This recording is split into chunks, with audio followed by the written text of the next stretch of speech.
Sometimes we need to be reminded who's in charge. His third checkered flag of the year. Jimmy Johnson is hell-bent on doing just that. Man, you're on it. Now he faces a track he has yet to dominate. Maybe his teammate Dale Jr. could share his secret to success. There you go, buddy. Been waiting on that one. For the rest of the field, it's an opportunity to make up ground. What I got here, you got him. Today, the Sprint Cup descends on the fastest stretch of pavement in NASCAR, where only three things matter: speed, speed, and more speed.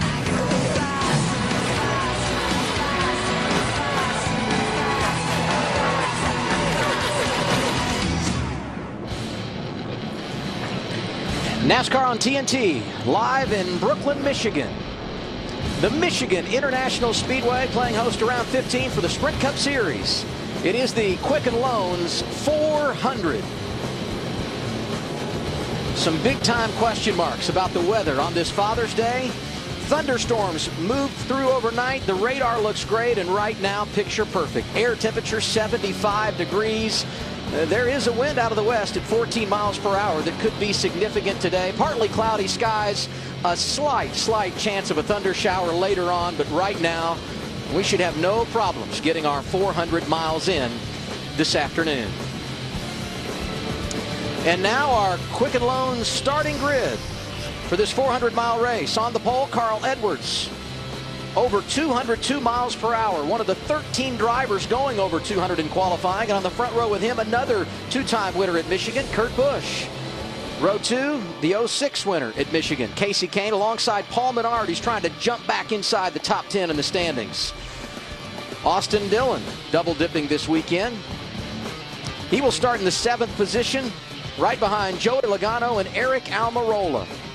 And alongside Dillon, Matt Kenseth, a two-time winner here at the track, but both of those with Jack Roush. Today, he pilots the 20 car for Joe Gibbs.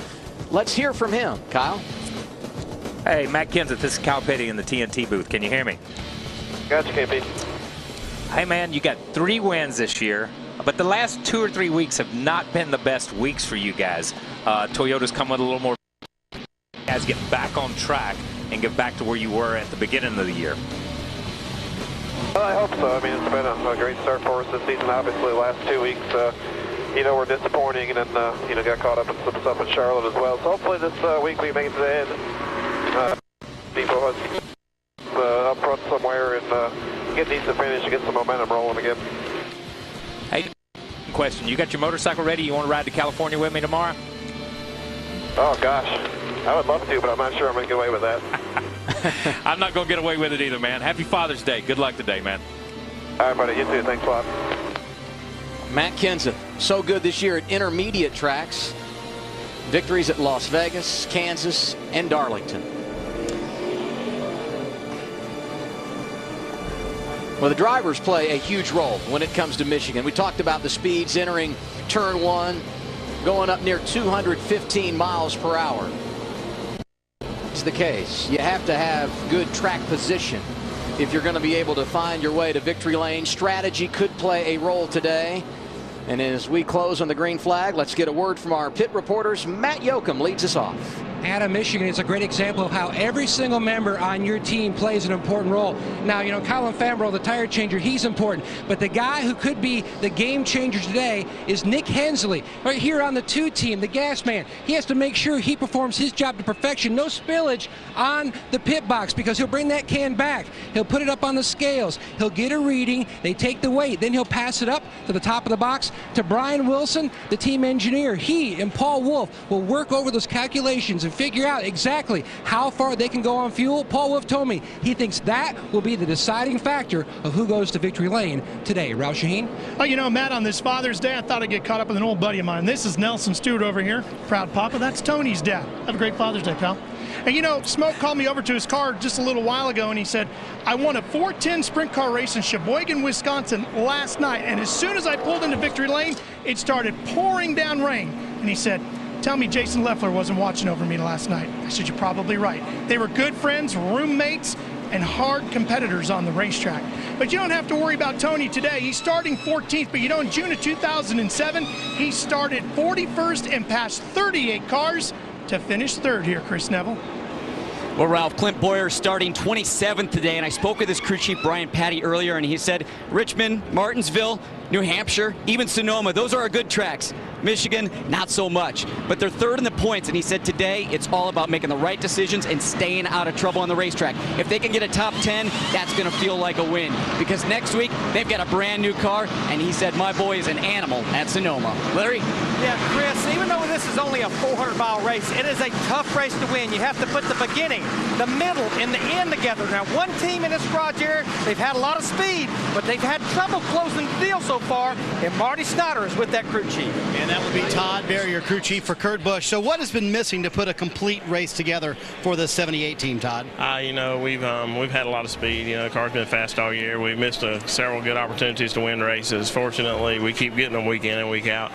It just comes down to the last 10% of the race and playing the right pit strategy, having the right pit stop, just not making errors. So at the end of the day, it's just all about capitalizing on another good opportunity and making it happen. And Adam, he told me we have a terrific car, but pit road, that's one thing I'm worried about this afternoon as well. And if they get it done today, Marty, it would be a popular win, no question. Buckle your seatbelt and play AT&T's Fastest Driver Challenge. Call ** FAST from your mobile phone to predict who will have the fastest times in today's race. Brought to you by the nation's fastest 4G LTE network. AT&T, rethink possible. Half a lap from going green. So let's look at our Geico race analysis. 200 laps, 400 miles, pit road speed 55 miles per hour, the pit window 34 to 38 laps. David Stremme in a backup car drops to the rear, and because of overnight rain, we will get a competition caution today. It comes at lap 20, and by NASCAR rules, you can't fuel the car regardless if you pit prior to that or not. Something we'll watch. So the fans on their feet in the Irish Hills of Michigan. It's one of the fastest tracks on the circuit, and it should be very entertaining today. Front row, Carl Edwards, Kurt Busch, Kane, Menard behind them, Almirola and Logano in row 3, several looking for their first win of the year. Green flag flying high, and we are racing at Michigan.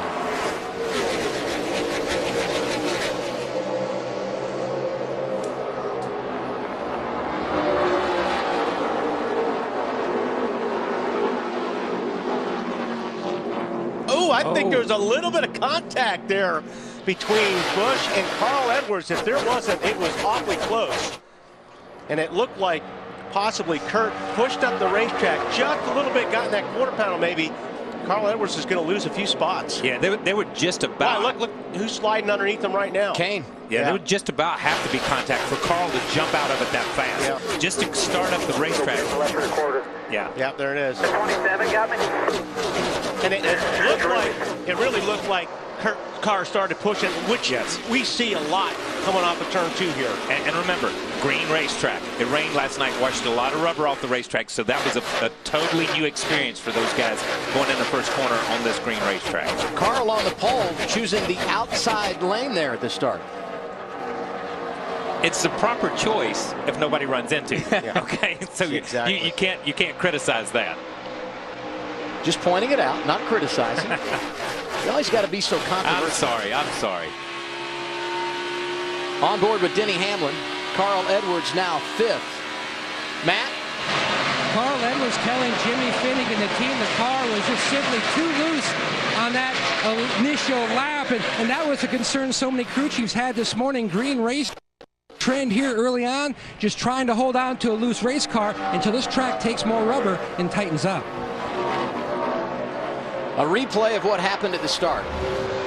Edwards outside, Busch inside, and that 27 bright yellow car right behind him, Paul Menard. Yeah, and listen, they weren't giving each other, neither one of them were giving each other very much room. But Carl definitely got short end of the stick on that deal.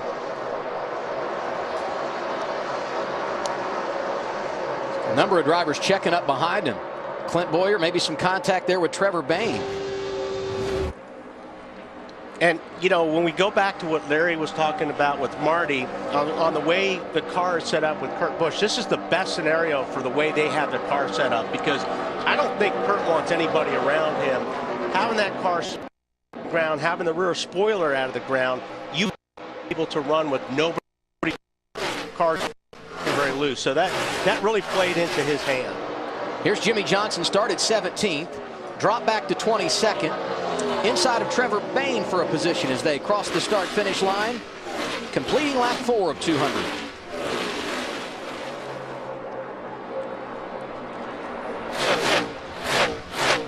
Talked about it in Countdown to Green. This one of the 5 racetracks where Jimmy Johnson has never gone to victory lane. Led a bunch of laps here, but luck has not been on his side. And right, the man that's won more than any other in the field today, Mark Martin, a 5-time Michigan winner.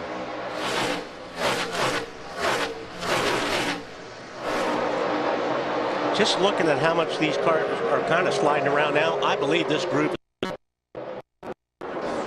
And how much of this stage of the race is experiment and figure out what you have for later, because it's green, as you guys pointed out, and a lot of unknowns with a Gen 6 car and the repay from a year. Obviously, you're with the track being a little bit different. Caution's out, turn 2, turn 2. We got a couple of guys. Jeff Gordon, one of them, and also Trevor Bayne. And actually, not Trevor Bayne, the 51 of Bobby Labonte. Yeah, it's. Boy, there's a lot of damage on that 24 car, as you can see in the left front. Yeah, somebody was up next to the wall trying to avoid it, and the car come from the bottom up the racetrack, and it appeared that he pitting on the outside wall. There's a lot of damage to that car. They were racing for 22nd when it happened. Both drivers have won here, combined for 5 championships.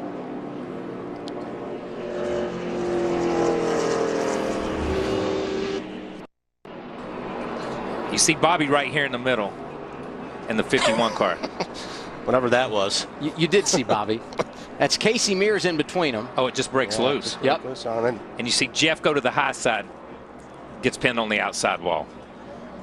That's huge for Jeff Gordon, who entered 11th in the standings, had a wild card position, only a couple outside the top 10. Had a wild card position, but it was on points. And as we've talked, this is, you know, and Jeff knows he's got to win some races. Boy, Jeff got. It's like he got on the brakes, though. But he got loose. It's like when he got on the brakes from that angle, you could see the thing kind of jump out. And these cars run a lot of rear brake. You know, they talk about having so much rear brake. There's a lot of room up high, but that car turned sideways. Like, say, when you got on the brakes, boy, that thing turned right back into the 51.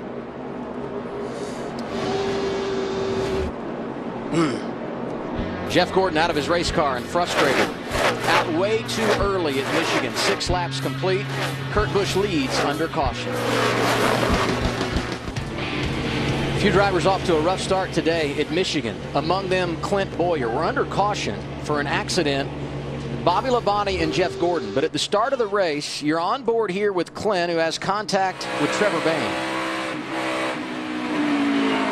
Yeah, it looked like Trevor got into the back of Ambrose. Then it's just kind of a chain reaction there. That's a lot of contact right there. He hit pretty hard right there. He's still on pit road, Chris. Second time they've been down. Yeah, second time they've been down. And Brian Paddock told me right before the race, as we talked about, it's all about keeping your nose clean today. Well, that didn't happen at the start. Now they've been the second time trying to fix that right front fender. They keep screwing more body panels in there to try and get that fender a little bit more aerodynamic. But obviously this race not starting the way that these guys wanted. And that happened on the opening lap of the race, and that wasn't the only incident. At the front of the field, Carl Edwards had contact with Kurt Busch. They shared the front row. Let's look back at what happened just past the start-finish line, going into turn 1 for the first time. See Carl Edwards pushing wide after a little contact. Let's listen to Carl Edwards' radio in reaction.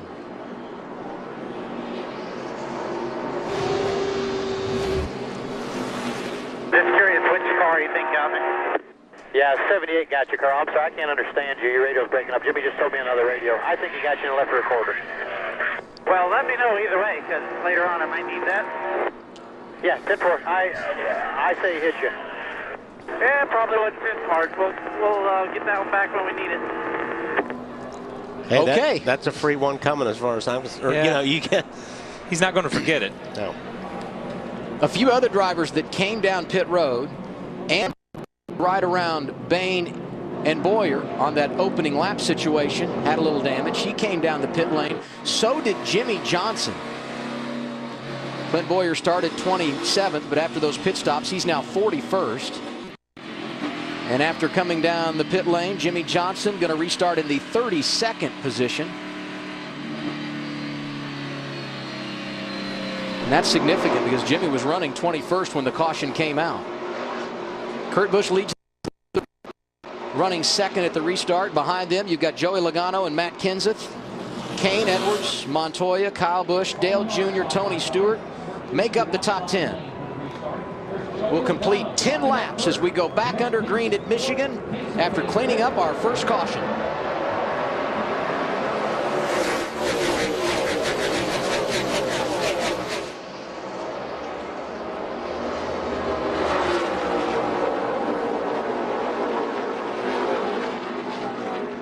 Look at Kenseth in that outside lane, trying to go around Menard for the runner-up spot. And like we said at the beginning, the outside lane was going to be the best lane on that original restart if Kurt hadn't got into him. But you saw Matt have around, keep him pinched down on the bottom, and keep that momentum down on that car and keep the momentum up on your car.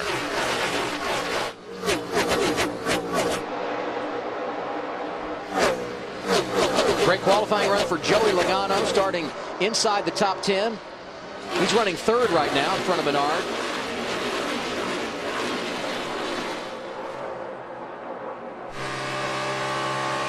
On board with Tony Stewart, who's in a backup car after crashing his primary in the opening practice on Friday. Stewart inside of Kane for a position. Kyle Busch got it as well. Yeah, had his hands full there coming off of turn 2 that last lap. Lost a few spots. Stewart started already up to 7th. 3 consecutive top 10 finishes for Smoke.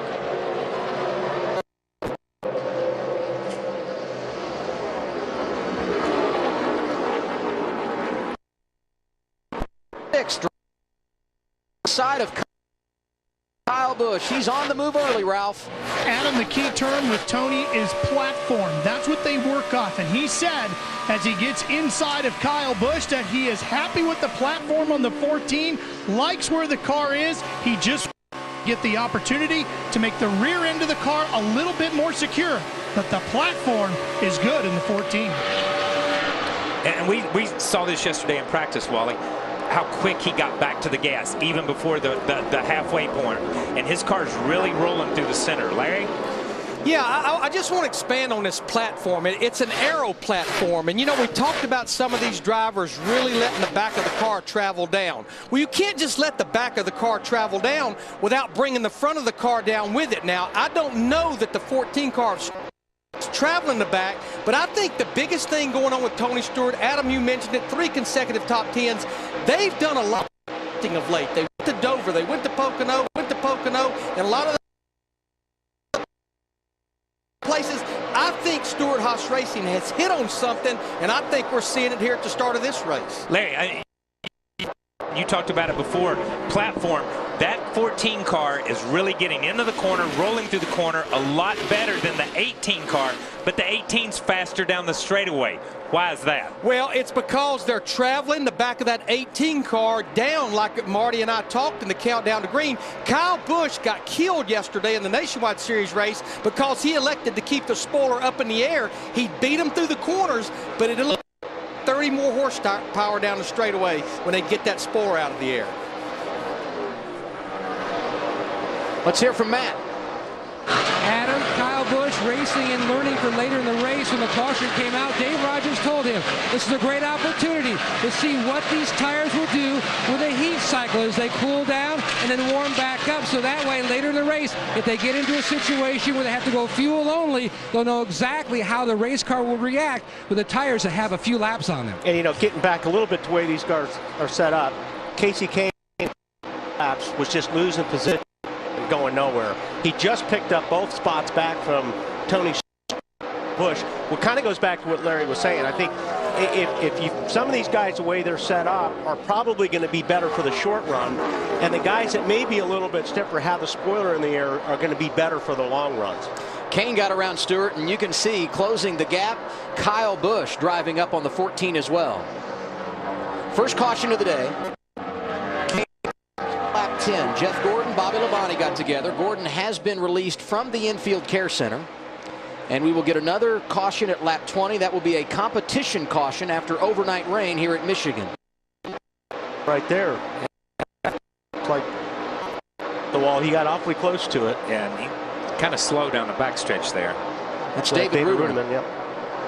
Jimmy Johnson restarted 36th after making a pit stop. I don't know what they adjusted, but it's working out.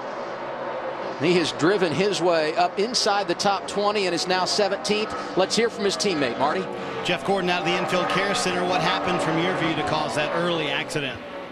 Well, it looked like Bobby Labonte, lost it off of turn 2 there. I mean, it was pretty slick over there, and he just did one of those slow spins where I just couldn't tell which direction he was going to go, so I had to guess, and I guessed the wrong way, and it didn't really have, anywhere to go. But I just can't believe the way that this season is going for us, this Drive to Hunger Chevrolet. It seems like we can run all day long when we can't get the car right, but when we finally get the car right, something like this happens.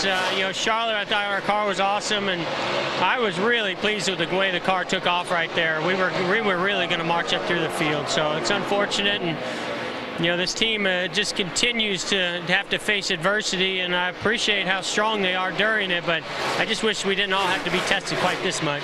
Coming up to the competition caution, would you say the track is surprisingly slick, Jeff? It's not surprising because I expected it. When you have these fast practices in the mornings and then it loses a little grip in the next practice, when the sun comes out on race day, pretty slick. So I just wasn't surprised. All right. Not been a good year for Jeff Gordon. Came into today with 5 finishes outside the top 20, and likely will have another one here today and take a huge hit when it comes to the championship. See Dale Earnhardt Jr. there. Look inside the top 5. Paul Menard running in front of Carl Edwards.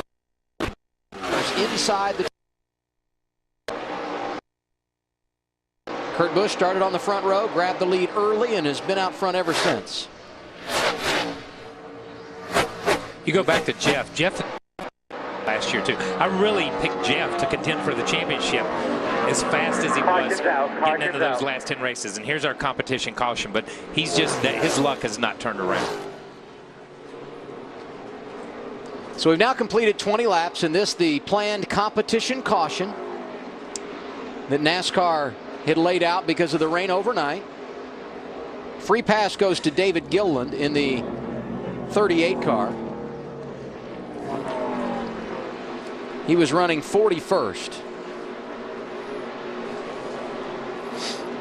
Kurt Busch leads under caution. Matt Kenseth, Joey Logano, Paul Menard, Carl Edwards, the top 5. Then you've got Casey Kane, Tony Stewart, Kyle Busch, Dale Earnhardt Jr., and Juan Pablo Montoya, the top 10. I think we're going to see some strategies right here already. We talked about that earlier. Track position being as important as it is, we're going to see probably a lot of 2-tire pit stops right now. And we heard a lot of guys yesterday in practice saying, I'm better on old tires. Yeah. And I'm sure a lot of crew chiefs thinking about how do I manage this so I've got it where it needs to be for the stretch run, because you can't just play that game the last 50 laps. You have to start early, setting yourself up for late race success.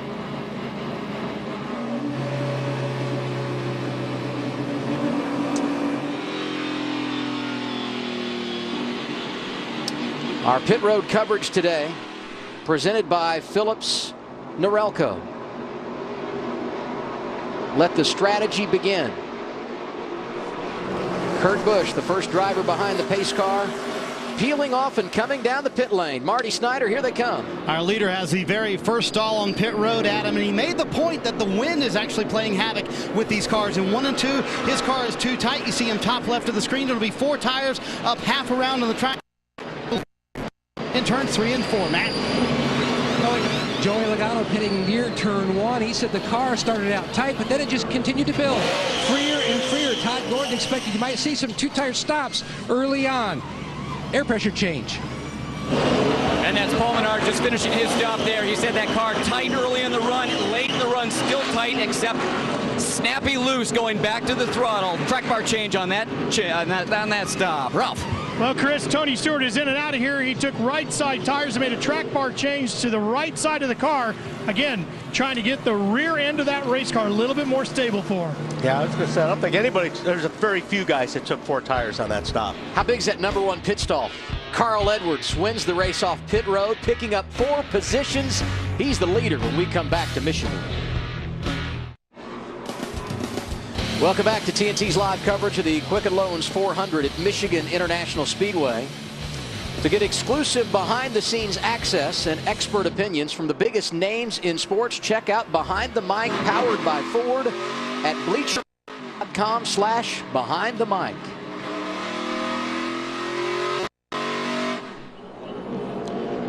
They're already saving fuel? That's what it looks like. I mean, Biffle's just shutting his engine off. They're already saving fuel. And Kyle Busch penalized on that cycle of stops under caution for passing on pit road. Okay, question, and we might have to go to Larry on this one if we can bring Larry in. If this is a penalty, okay, well then let's go to Matt. Let's go to somebody and get a clarification here, because I thought when you served the penalty, you couldn't work on the car. What are they saying, Matt? Taking the penalty, bringing him down pit road. What they did, knowing they were going to be here, they changed left side tires, knowing that 18 machine would be back deep in traffic where the car was going to be much more free due to all the aero dependency. They tightened up the race car, and that's the call on the 18. I got the call on the 18. I understand that, but I guess I was under the understanding to serve a penalty, you couldn't physically touch the car and do work on the car. Larry?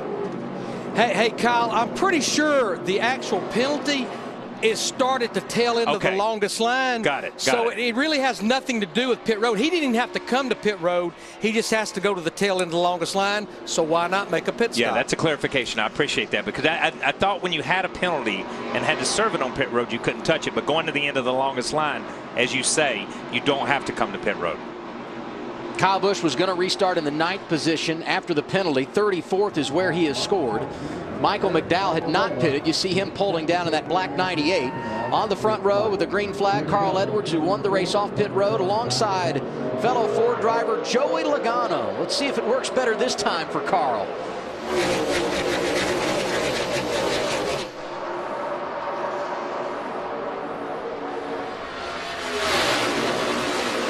Joey got a good start. Look at that. Yeah. And there they are again. 9 and 78 running nose to tail off of turn 2.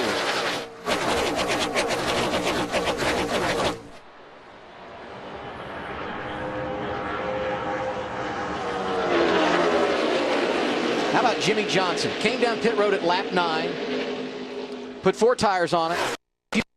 Cycle of stops. He was great under green a moment ago. He's inside the top 10 after being as deep as 36th. I don't think that's real. Many of us. I mean, you know, we've seen it so many times where they've had trouble or they don't run good the first part of the race. They come in, Chad works on it. Oh, a little bit loose there. Wow. 3-car it looks like. Yeah, McMurray up behind at 43 did a nice job saving that car. But these guys, the 48, good at working on that thing, getting it better, and he always winds up finding his way towards the front. And Marty? Yeah, I was going to talk about that move by Chad Canals, Wally, and good call for the work they've done on it. Coming in, taking those 4 tires, Jimmy said the car a little bit too loose, and they made a track bar adjustment, and then fuel stop. Chad Canals told me all we have to do is get to the top 10, then we can play everybody else's game. Guess what? Now they're in the top 10, as you mentioned, Adam, back as far as 36 earlier. And working on, okay, what do we do here for our strategies? Well, my opinion, 48's already ahead of the game, because they only have to take 2 tires next time. Yes. And if this thing goes green for a long time, they're going to be in a better position. It's just take 2, while everybody else is going to have a lot of laps on the left sides.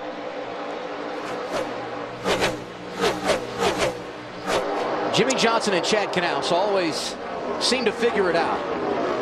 There was never a question last week at Pocono. He started out and was rained out and dominated that race, leading 80% of the laps. And there goes Kurt Busch around. One of the fast cars all weekend, our 3rd caution of the day, and there's damage to the left rear. Wow. Car just broke loose on us. Coming on in, got damage everywhere. And we heard Jeff Gordon say earlier it was really slick when this place first started. Hey guys, think about what we said that Kurt Busch and the 78 team were doing. They were traveling the back of the car down. I think this racetrack is slicker than it was yesterday, and as he said on his radio, it just broke loose with him. Not a lot of rear downforce in the car with the back down. Yeah, and plus being in traffic, and we talked about that. Exactly. When he was out front, that's what I said. That's the for the 78 because he's got nobody. All the air is on his car. Marty? Adam, you heard the radio traffic. He said it simply broke loose on us. Not much I could do with the race car. Todd Barrier told him just to take left side tires right now, get all the work we can get done here on pit road. So disappointing. Kurt now shuts the car off because this was a brand new car, a car they really thought would be the wave of what they wanted to do in the future here with the Furniture Row Racing team, and now they've got a lot of damage and a lot of work left. Started on the front row, led the first 21 laps, and was running fourth when this happened off of turn 2. Well, he was awfully high, too, on that deal. I mean, he was right side tires in the gray. Yeah. And we talked about it on pre-race. Nobody's really moved that groove up. We saw the nationwide race just tickling the edge of the gray right there, drops that right side off in it, and it comes around on him. And thank goodness that is all asphalt to the inside of the racetrack down the back straightaway so everyone can scatter and miss the accident. Here's a great look.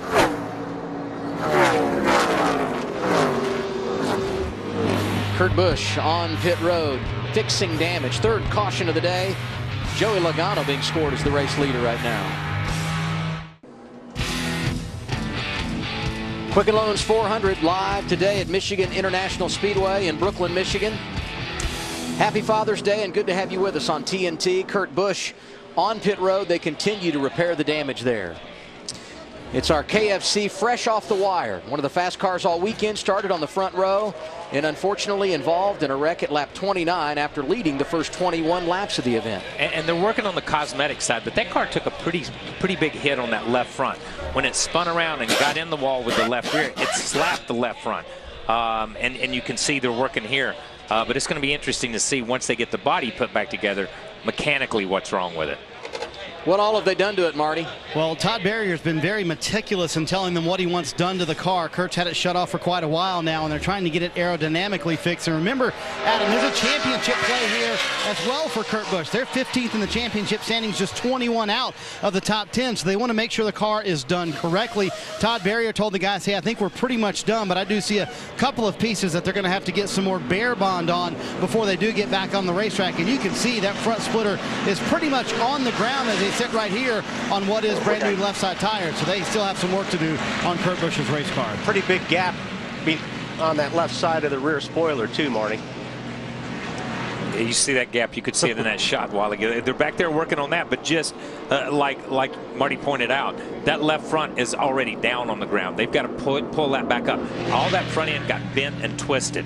That's going to take a lot of work. Put it this way, this car's not going to be fun to drive the rest of the day. Not the rest of the day. Right. The Mobile One in-car camera on Race Buddy lets you ride shotgun with Tony Stewart. Go to NASCAR.com and check out the Mobile One in-car camera on Race Buddy. Tony Stewart started 4th today in a 14th rather in a backup car, went up inside the top 10 and right now stabilized in the 10th position. 32 of 200 laps complete. We'll get the green flag the next time around. Joey Logano, who got the top spot on a restart moments ago, has selected the outside lane. Carl Edwards scored second. Matt Kenseth, Martin Truex Jr., Dale Earnhardt Jr. rounds out the top 5. Paul Menard, great qualifying effort. He stayed in the top 10. Casey Kane there as well. Jimmy Johnson now 8th. Juan Pablo Montoya, and we told you about Tony Stewart. Free pass here goes to Travis Kvapil. At the restart, he will be 37th.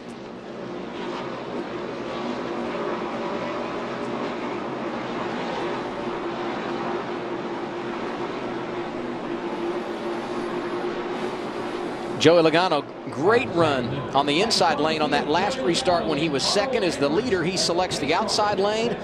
We'll see how he handles it here, completing lap 33, back green at Michigan. Another solid restart for Joey. Tell you what, Carl's still digging though. Dale Jr. going low, 3 wide. See, Truex is just right pushing that line, or it gets real slippery up there.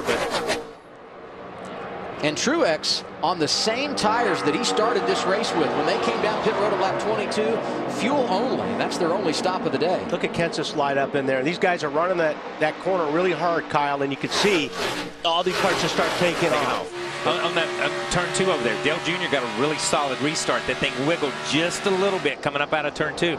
Jimmy passes him, and now Dale loses 3 or 4 positions. This takes at this speed, that slight bobble and that slight hesitation, and as close as they've been, you lose a position or 2. They see Jimmy Johnson on the low side, and we just really haven't seen many passes made down on the bottom, and he's not going to pull it off on Palmer time either. And Paul's car was good from the time they dropped the green flag. He went forward. He did not move back positions. He moved forward. Team kind of stretch it a little bit on the 48 team car right there through 3 and 4. Haven't mentioned Brad Keselowski much today. He's in the top 10 ninth. And his teammate Joey Logano on point. Working good around Carl Edwards on track. And let's go back to California. Remember that 22 car up there in the middle of everything?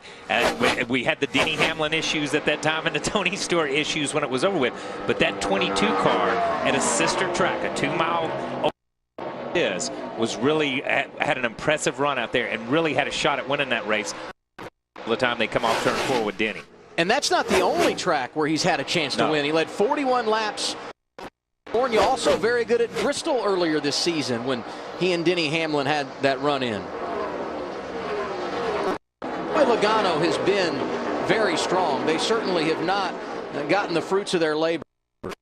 Team Penske, think about the penalties they received at Texas, losing 25 points, the suspension of crew chief Todd Gordon. All of that being said, he's 16th in the championship, 26 out of the top 10, as Casey Kane is on the move around Martin Truex Jr., put the 5 car up to 4th. Yeah, Kane's car doesn't start out really great, but it does get better the longer the run happens. And we saw it in practice. Best average of a 5-lap run, Casey Kane. Best average 10-lap run, Casey Kane. And I think you're right, Wally. He doesn't really...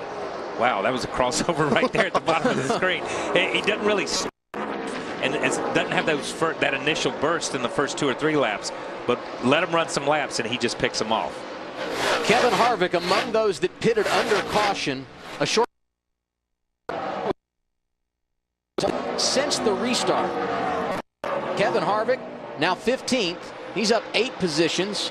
McMurray, Dillon also coming down pit road. They're gaining some ground as well. Matt, what's up with Harvick? Adam, 2 moves strategy-wise. Number 1, working on the handling of the 29. Still way too free, so they made a chassis adjustment. They also topped him off with fuel. Gil Martin and company knows they may be slightly off what a couple of other cars in the field may be getting as far as fuel mileage. In fact, when the command was their engines on the grid, Harvick was the last car to actually start his engine. He did it right as the cars were getting ready to roll off to try to save as much fuel as possible. That could be a major storyline for this 2019 in the late stages of the race. And they're a group that's got some momentum. Top 10 in 5 of the last 6 races, including a pair of victories, Richmond and Charlotte. Right now, the man in charge, Joey Logano, looking for his first win of the year. It's been an interesting start here in the Irish Hills.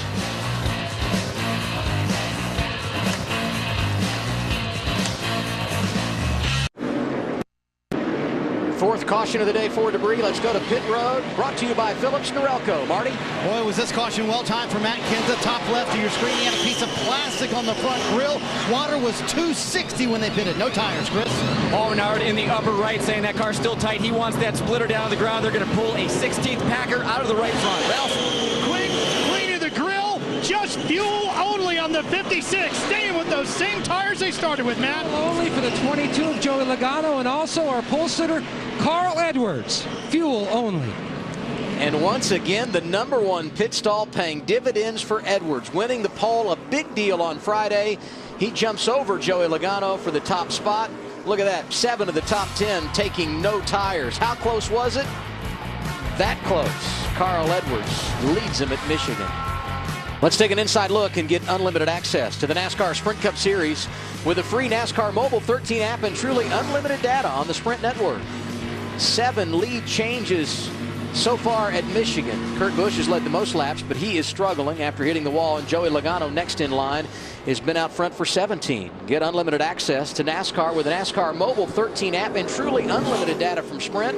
No metering, no throttling, and no overages, all while on the Sprint network. Learn more at sprint.com/speed. Now, McMurray was just in a little while ago. Lap 30. Lap 30. So, talk about the track position thing. It'll be interesting to see how McMurray's car handles now, if he can get out front, either that or Dillon, because he looked like he was struggling back there in traffic. Top 5 cars on the restart did not pit. McMurray, who leads, Austin Dillon in the 33, Mark Martin, Marcus Ambrose, Danica Patrick. Carl Edwards, who won the race off pit road, will restart 6th here. And obviously, it's not like, they have older tires. Nobody's changing tires today, it doesn't seem like. Sign up for the Quicken Loans Bring It Home sweepstakes. If Ryan Newman finishes in the top 5 of today's race, 5 lucky fans will have their mortgage payments made for a month. Get more details at QLRacing.com. In case you're wondering, Ryan Newman 24th. Come on, Ryan, pick it up. We want to take a month off our mortgage here. McMurray, the race leader, Dillon starting alongside him. They both last pitted at lap 30. Mark Martin was in at lap 22. Marcus Ambrose and Danica Patrick complete the top 5. They too pitted at lap 30. After that, those drivers that were just in at lap 42 under caution: Carl Edwards, Joey Logano, Dale Earnhardt Jr., Casey Kane, and Jimmy Johnson, the top 10. We'll complete 45 laps when we go green.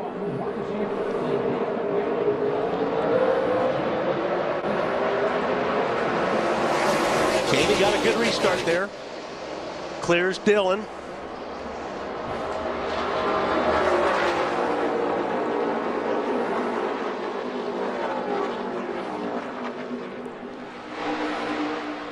Boy, Danica down on the bottom. Pretty good restart there, boy. And the Wolves, they are attacking. Harvick is by. Kenseth is by. What's up with Danica, Chris? You can see the back end of that car moving around quite a bit. She's been saying the 10 car loose all day, and this is something that Tony Gibson has been working on her this weekend. This is her first time in a Cup car at Michigan, and he said early on she was just getting out of the throttle too quick going into turn 1 and turn 3, and by easing out of the throttle, it just settles the back end of the car down, something that she's still working on today. Matt Kenseth, bottom of the racetrack, working inside of Martin Truex Jr. She's kind of falling in line right there now. Her restarts, it just takes a while to get used to the restarts and be aggressive on the restarts, and she's not very aggressive on the restart part of it. Once everybody kind of falls in, then she gets into a rhythm. Focus for that team all season long: log laps, gain experience. Good job of hitting their goal. And that's the focus for any rookie team. We can talk about Ricky Stenhouse too, who's a nationwide champion. Focus is that first year in Cup is come in here, run tracks, then try to step it up a notch the second half of the year and prepare yourself for your sophomore year. Casey Kane gaining some ground. Start inside of Marcus Ambrose. Kane now 6th. And remember, Ambrose did not pit. Kane did a moment ago. Casey's passed the same 4 cars 6 times. Every time we have a restart, he seems to get behind him and have to come back, but he kind of drags his way back up through there. Jimmy Johnson up to 4th, inside of Mark Martin. That's after we saw his teammate Dale Jr. making a move inside the top 10. And just to go back a little bit, what I touched on, see how Jamie would run. He's running the fastest laps out there. Now that you're out, now that he's out front, they got that track position. He is flying. Carl Edwards is pretty fast, a little bit faster. Murray's car is the best it ever has been because he's out front. And we saw that last week. We saw it last week with Ryan Newman. He's mired back in 8th, 9th, 10th. They make that call. They get off sequence. He gets up front, and he leads a lot of the Pocono race. I know we talk about clean air, and competitors talk about it all the time, but you really can't understand how big it is until you set in one of these things. And or if you're sitting at home, look at these lap times. The guys pick up, 2 or 3 tenths, 3 or 4 tenths just by being out front. Yeah, and it's like you look at this situation right here, like where the 2 car is. When you get behind somebody and you're coming off the corner and you're turning the steering wheel, instead of the car turning where you have the steering wheel pointed, it wants to go straight because there's no air on the front of that car. And there's a perfect example of that momentum thing that Kyle talked about. Inside of Harvick was Brad Keselowski. He can't make the pass, and then he loses his spot. Meanwhile, Kane continues on the move. Kane fifth. I think if this thing ever went green for a while, he'd be pretty good day for Hendrick Motorsports. Jeff Gordon involved in that caution. Less than 10 laps in, but his teammates successful. Jim right now fourth, Kane right behind him, and Dale Jr. is seventh. Yeah, Earnhardt's coming. Marty, what's happening with Casey Kane? Adam, we got to give Wally another nickel. He got something right. Casey Kane's car early in the run, too tight, and that's what you talked about, Wally. Just doesn't look good early in the run, does it? The longer they run, the better this race car gets. And Kenny Francis told me we're still having Jimmy Johnson make his way around Carl Edwards for Casey Kane's car. We're still having trouble learning and how to translate that into the race. Today, they're struggling with the early part of the run. Pretty good. Top 20 after starting 17th. Made that early pit stop, put on tires, was 36th. And here we are at the 1/4 point of this race. He's running third and gaining ground on both Austin Dillon and Jamie on that lap. I don't know how many, what do you have, 4 seconds or 5 seconds? I mean, he gets around this place. Not really surprised he's up there. Those guys just haven't been able to manage to put in victory lane, but you keep running those kind of races, you're going to wind up in victory lane. Yeah, and you know, we've seen him run like this a million times before, and that's a fact. But I'm telling you, and I think you picked him, that 5 car is going to be a factor today. 3 of the last 8 races here for Jimmy Johnson. He was leading with victory. McMurray leads right now. Jamie McMurray has led the last 15, now 16 laps at Michigan. He got the top spot when he stayed out at lap 42. A number of other drivers came down pit road, among them Jimmy Johnson, who has now driven his way up to second. And right behind him, Austin Dillon, who also stayed out at lap 30. Time now for Ram, no guts, no glory. Larry, what are you seeing when you look at the varying strategies playing out today? Well, what I'm seeing, and you guys have touched on it, it's about track position and being out in clean air. And when I look at Jamie McMurray in the 1 and Austin Dillon in the 33, of course he just got passed by Jimmy Johnson in that 48. They're actually even on different agendas as far as tires, because on caution at lap 28, Austin Dillon and his team, they took 4 tires. Jamie McMurray pitted for fuel only. So I think anything you can do, stay out front, it's going to be to your benefit. Now I will say this, McMurray and Austin Dillon to make a pit stop 6 to 8 laps, considering that they have been out there on fuel since way back at lap 30. And Austin Dillon has started to drift back. Saw Jimmy Johnson go around. Here's Casey Kane grabbing the 3rd spot away from last year's Nationwide Rookie of the Year. And we saw this with Casey's car yesterday. He could go in anywhere he wanted to on the racetrack and just turn left in the down to the bottom of the racetrack, and that's exactly what he did to Dillon. Took that line away. And we haven't seen many guys be able to pass down there. No. Casey's very. Larry mentioned a moment ago that McMurray will have to pit if it stays laps. Chris, how's he feel about his car? Well, Larry Mack said it, clean air. Jamie McMurray said early on that car was a bit too tight, but now that he's out front, he said it's on the edge of being a little bit too free. And I talked to Jamie Mack earlier this weekend, and he said the big turnaround with this team is last year we were so lost at the racetrack, we were going in 1,000 different directions. We'd get lost, and it was a bit of a science project. We finally found a good baseline setup the last 10 races of last year, and that's where we have stuck this year. Larry? Yeah.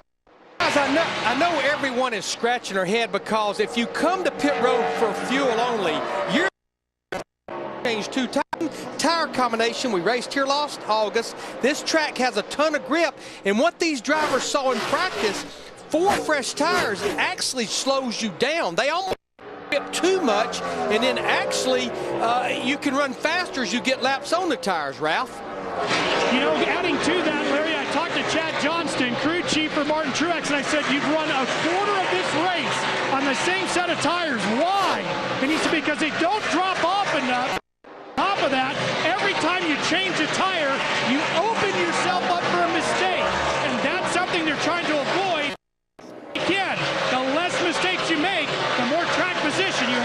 too. Hey, but Larry, if this early in the race and with the way the cautions have been falling, wouldn't you be putting tires on it at this point? This thing does go green later in the race, and you have to come down. You can get away with just doing 2 tires fuel. Wally, I don't think it matters. I mean, I know right now Jimmy Johnson in the 48, he is eating McMurray's lunch right now. Another lap, but I don't think you would need to change tires to run 2 full stops right now. There's no wear on these tires. And Martin Truex Jr., as Ralph pointed out, is perfect evidence of that. He's not changed tires today. Battle for the lead. Jamie McMurray had it since the last restart. And here comes Jimmy Johnson. Clear. He led that last lap. Jamie may have had a little bit of debris on his grill as well. That's why he got so close to the back of the 48, and it looks like it cleaned it off. Perhaps a little debris up front for Jimmy Johnson as well. Marty had pointed out during a commercial break a moment ago, Chris. Yeah, you guys hit the nail on the head there, right when Larry was talking about the 48 starting to come around the 1 car. They told Jamie Matt, give it to the 48 and squeeze up behind him. You got something on the grill, and the water temp was 275. And as we talk about fuel mileage and how long you can go and when these guys last pitted, you saw the graphic. Mark Martin had not pitted since lap 22. We had some caution laps, but that's 43 laps since his last start. And here under green, this a scheduled stop, Chris. Mark Martin finally happy with what they've done with the Gen 6 car. He said last week we were just lost at Pocono, but this weekend they finally figured something out with the 55. He's happy with the handling. Said that car very neutral right now. 4 tires, no changes.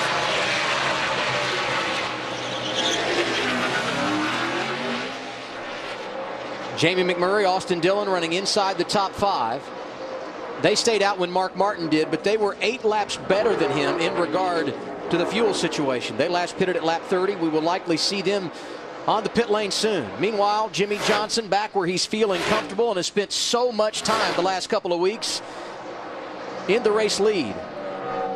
And just like Johnson did a few laps ago, his teammate tried to... Old closet. Rolls through the corner. We talked, like I said, on rails. Yes. I've not seen anybody else be able to do that this weekend here. Kane grabs the runner-up spot. Behind them, another Hendrick car on the march. Dale Jr., last year's Michigan winner, driving to the front. Yeah, Dillon's doing a good job. You know, they got him in a good position there on strategy, but he's still hanging in there. 4th spot. And you could see there, we talk about dirty air. You could see there a little bit. Junior rolled in on him and then lost the nose. Up a little bit in the middle of the corner. You've got to back up, get another run at him, and get another charge at him. Junior appears strong. What are they saying, Ralph? Well, Adam, sometimes you chase the same problem from racetrack to racetrack. Right now, he's dealing with a situation as back in May at Charlotte. He's dealing with a chattering issue. He says it feels just like we did back at Charlotte Motor Speedway. So the crew looking to get rid of that chatter issue. Buckle your seatbelt and play AT&T's Fastest Driver Challenge. Call ** Fast from your mobile phone to predict who will have the fastest times in today's race. Brought to you by the nation's fastest 4G LTE network, AT&T. Rethink possible. Jimmy Johnson continues to show the way at Michigan. You're watching live coverage of the Quicken Loans 400 on TNT. And Jimmy, a little less competition at the front while we were away at break. Jamie McMurray and Austin Dillon made their scheduled green flag pit stops. They had stayed out at lap 42. Both have now fallen outside the top 25. And running in the 25th position is Denny Hamlin, a driver who's won here a couple of times. Got the spring checkered flag in both 2010 and 2011. We talked so much about him missing those races, injured earlier this season at California, and what they need to do if they're going to make the chase. A lot of competition in front of him to get inside the top 20. That's one race, but he's also got to win races. Probably needs a couple of victories if he's going to find his way into the playoffs later this year, Matt. Darian Grubb told me this morning, Adam, that he had a serious concern about how free this racetrack would be after the showers overnight, and those fears have come to fruition. The last stop, Denny told Darian Grubb, wholesale it, wholesale it. You've got to make significant changes. We're in trouble. And they made 3 huge changes. He says the car is worse. It is even much looser now. No grip on both ends of the race car.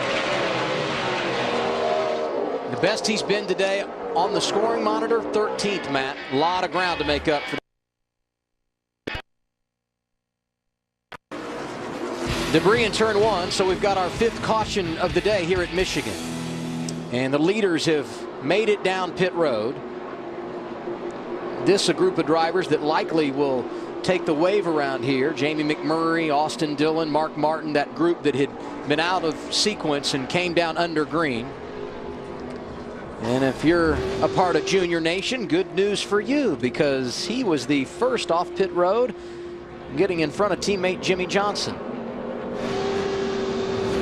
And a big mix of strategy there. We had some drivers that took 2 tires, others that took 4. As you look at the comparison between Johnson and Junior and the time spent on pit road, great job by both driver and crew in the 88 Cam.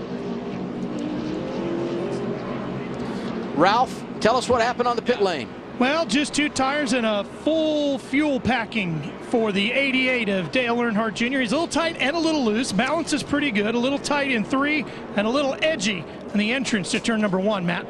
And Joey Logano, Ralph, will restart from the 3rd position. Joey said over the course of that run, the balance shifted back and forth. Started out tight, and then it built loose, and then it swung back to tight. They made a small air pressure change, but he's pretty confident about that 22. Chris.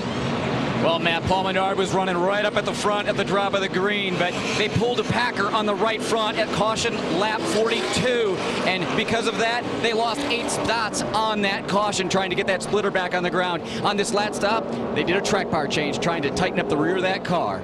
Artie. Chris, Jimmy Johnson back up front, lost 1 spot on that round of pit stops to his teammate Dale Earnhardt Jr. And he said on the radio, did he really beat us off pit road? Dang it. But the car very good for Johnson. A little too tight in 1 and 2, too loose in 3 and 4. They decided to go down half a round on the track bar trying to work on turns 3 and 4. Adam.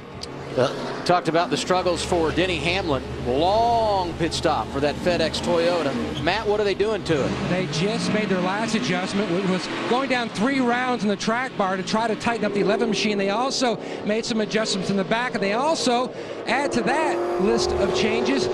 They swapped out the shocks, the right front. Yeah, I was going to mention a lot of these reports that these guys said, they're very little changes. You know, so they're pretty happy with their car. Obviously, that's a big change. Or when Menard made a change, that was probably a big change, and it's going to take them a stop or 2 to narrow it down and get it better. And we heard the report earlier. Wholesale changes. Denny wanted wholesale changes. When you start changing shocks in the middle of the race, that's a little bit more than wholesale changes. You're changing everything. And now our Goodyear superior performer, Dale Earnhardt Jr. Since 2008, at Michigan International Speedway, 2 wins, including 1 year ago, and 4 times he has finished inside the top 5. He took the lead at lap 70. That's when this team really found their groove. Not totally satisfied with the car early. Worked on it. Did he and crew chief Steve Letarte kind of right in the wheelhouse, right? The big question will be, what can he do with Jimmy Johnson on the restart here?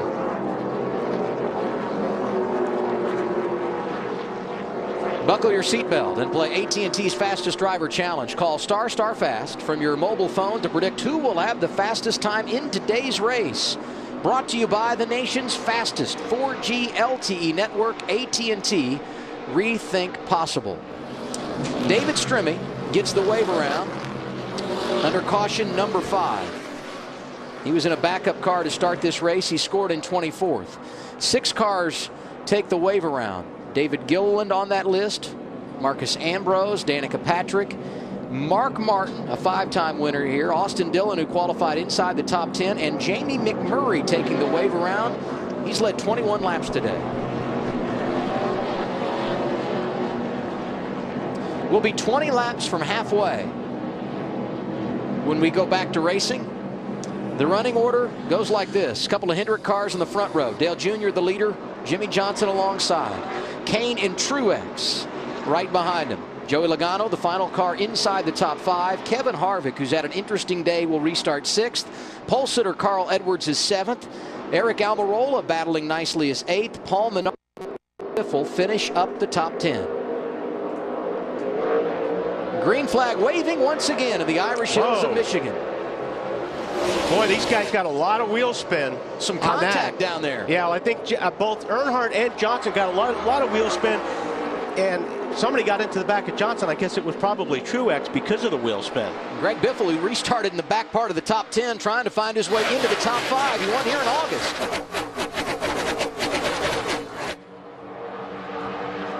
Worked out good for Dale Jr., who has no problem away from his teammate Jimmy Johnson. That 48 on a slide. Yeah, that was a when that happens, boy, there's not a whole lot you can do except they're going to be passing you on both sides. It is way too early in the race for Kevin Harvick to be at the front, but he is running second to Dale Jr. as you hear the crowd cheering for NASCAR's most popular driver. On point once again at Michigan.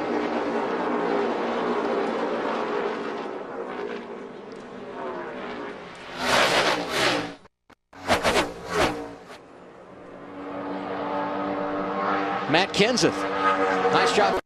Teammate Carl Edwards. Both have a couple of wins here.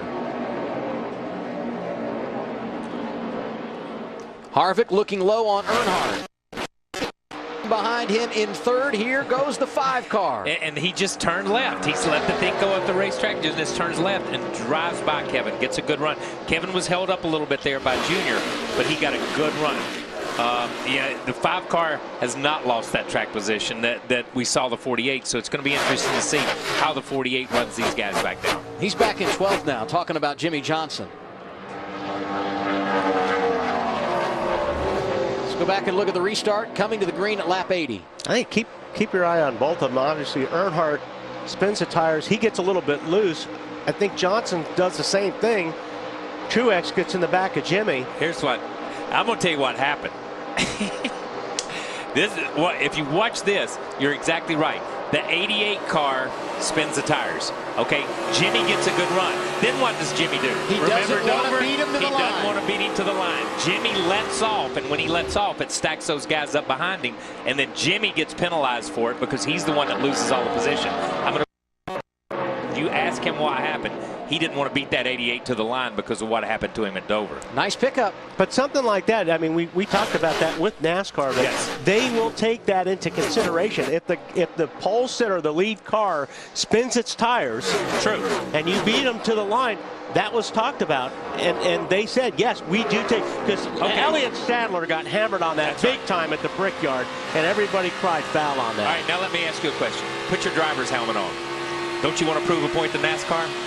Well, I don't know if that's exactly proving a point right now. He's running back and it killed him because they went by him on both sides. But it's like you said, I think he did probably spin his tires, but when you look at it, he was giving it back before he got back to the start-finish line. Jimmy Johnson now has gone from 12 in the running order to the 9th position, and here comes Casey Kane, Marty. Casey Kane on the move, and that's an example of 4 tires versus 2.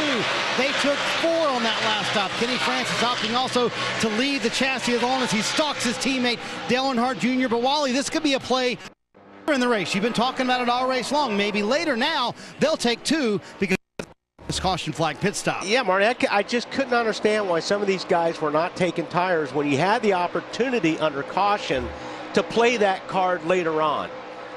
Some of the other drivers that took 4 on that last pit stop: Joey Logano, Carl Edwards, Kevin Harvick, Tony Stewart. And speaking of Stewart, here he is right here in the 8th position, but company from Jimmy Johnson, forget about it. Jimmy's car's still working fine after they spun the tires or whatever he did. There's nothing wrong. Maybe he just wanted to spot at 14 positions. Kind of like what they did at the start of the race. Make a pit stop, drop back to 36th, then about 30 laps later, you're inside the top 5. You know, as fast as Casey has been, he's run right there behind Junior and really not been able to do anything with the 88 car. But again, let's give him 6 or 7 laps or 8 laps after the restart. That's when Casey really starts to shine. Good point. Up over 210 miles per hour. You saw there in our closing the gap as they went down into turn one. They this.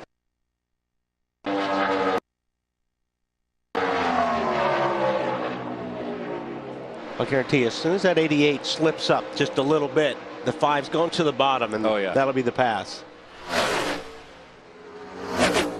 Larry talked in our open today about drivers on the move. Felt like Casey Kane going in the wrong direction. It dropped to 8th in the standings. He's still there, but his cushion over 11th, much larger now than it was coming in, and certainly a win today, getting his 2nd of the year, would be huge when you talk about chase implications for the 5 team. Yeah, they had a bad break last week. Sure. That hurt him. He's been a runner-up 3 times this year at 1.5-mile tracks, twice to Kenseth, once at Vegas, once in Kansas, and also to Kevin Harvick in the Coke 600 in Charlotte. Fans getting exactly what they want. All is right with the world. Dale Jr. leading at Michigan.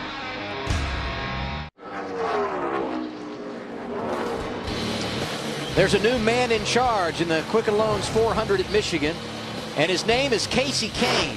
A couple of laps ago, getting around teammate Dale Earnhardt Jr., and he is now 1.6 seconds in front of the 88. Here's how it happened while we were away. I mean, the 5 and the 48 just roll so good through the center. They're carrying so much speed through the corner. It just, I mean, visually you could just see how much faster these guys roll in on some of the cars. Exactly, and we heard Junior's comments earlier. A report on Junior's comments said it was chattering. The car was chattering. And right in the middle, that's where it's at. You just have to wait on it. Junior had to wait. You could physically see the 5-car roll, then check up, and then go again. And when that's where the 5 and, as Wally says, the 48 are just stellar today. Here's Greg Biffle, who is 6th. The Coca-Cola in-car camera on Race Buddy lets you ride shotgun with a Coca-Cola Racing family driver. Go to NASCAR.com and check out the Coca-Cola in-car camera only on Race Buddy. What do you see as you ride around here with a Biff?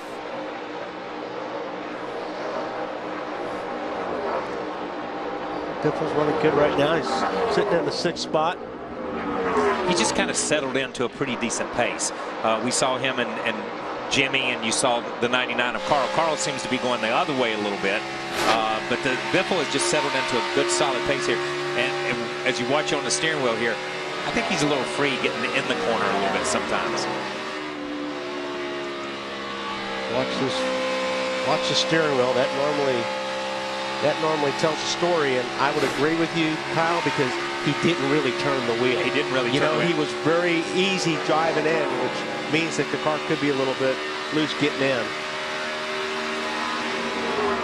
210 miles per hour, though, carrying down into turn 1. And to your point earlier, Kyle, 4 Fords inside the top 10. They've had a nice day here at Michigan. And they've picked it up over the last 2 or 3 weeks. I'm not sure they're where they want to be. I know they're not where they want to be because they're not in victory lane week in and week out right yet. But I think they are catching up to what the Gibbs and the Hendrick cars were. How about this? Today, 1903, is when they signed the paperwork to incorporate Ford Motor Company. I'd say it's all worked out pretty good. What are you seeing, Larry? Well, watching Greg Biffle in this 16 car, remember he started back in the 19th position, as you guys documented, running 6th. I actually talked to Greg earlier in the week. He won this race here back in August, the last time we were here. And even though this racetrack and Pocono are significantly different, remember, both of them are fresh repaved. And Greg told me that he felt like there's a lot that's relative between the 2 tracks. I find it amazing right now. Our top 3 finishers from Pocono last week, they are running right now in the 4th, 2nd, and 6th spots. So obviously Greg knew what he was talking about. Still a long way to go in this one. A couple of laps from halfway. Here's Jimmy Johnson. After dropping to 12th on the restart, he's back up to 4th. He and Dale Jr. on the front row coming to the green at lap 81, and this is what happened.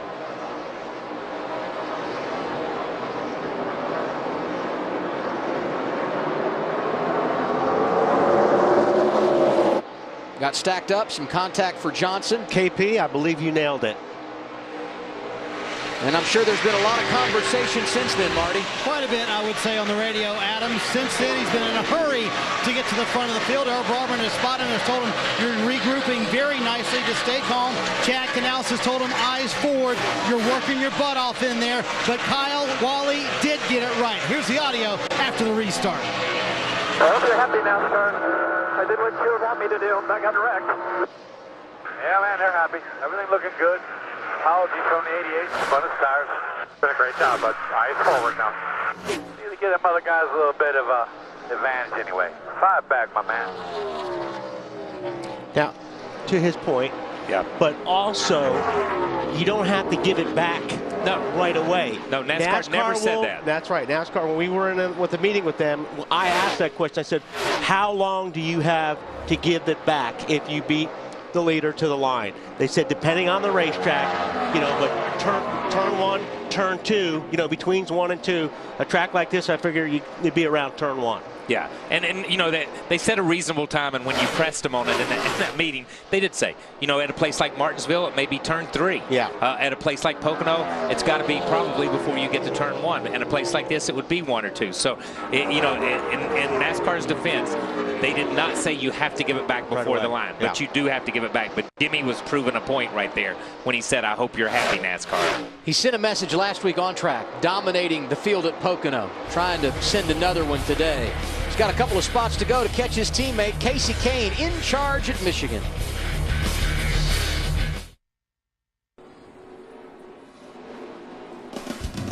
Back live at Michigan under caution for the 6th time today. The reason, Casey Kane, the race leader, who had a 3.6-second advantage in the wall off of turn 2.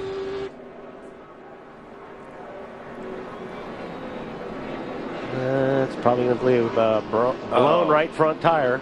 Wow. That's exactly what it was. And just about the worst place, too, right as you loaded up one into turn 1. And normally, Casey would be one of those guys that's running the high line. He would have been about 2 feet off the wall because that's where he runs. But the groove has yet to move. Still the same place. Bad luck for Casey. Kane climbed from the car. He is okay. Leaders on pit road. Let's go to Marty Snyder. His teammate Jimmy Johnson hits pit road. A car just a little bit too tight. Last second call by Chad Canals to put a pound in the right rear tire, trying to loosen it up. It'll be 4 tires for Jimmy, 2 tires for Jimmy Johnson. Chris? Juan Pablo Montoya up in that right corner. He's going to try and tighten this car up. Say it's very nervous loose. Right side tires only. Ralph. 2 tires, 1 can of fuel, and they pulled the tear off the windshield, Matt, for Dale Jr. Easy in for Kevin Harvick, going right side tires, packing the fuel cell full. They were going to reverse the wedge adjustment because it made the car hit the splitter and upset the handling over that last run. Race off pit road. Dale Jr. gains a position, as does Matt Kenseth. Everyone in the top 10 getting 2 tires. Greg Biffle on the move. How about Carl Edwards? Once again, that #1 pit stall, a big deal. He got 5 spots. Let's see how close it was.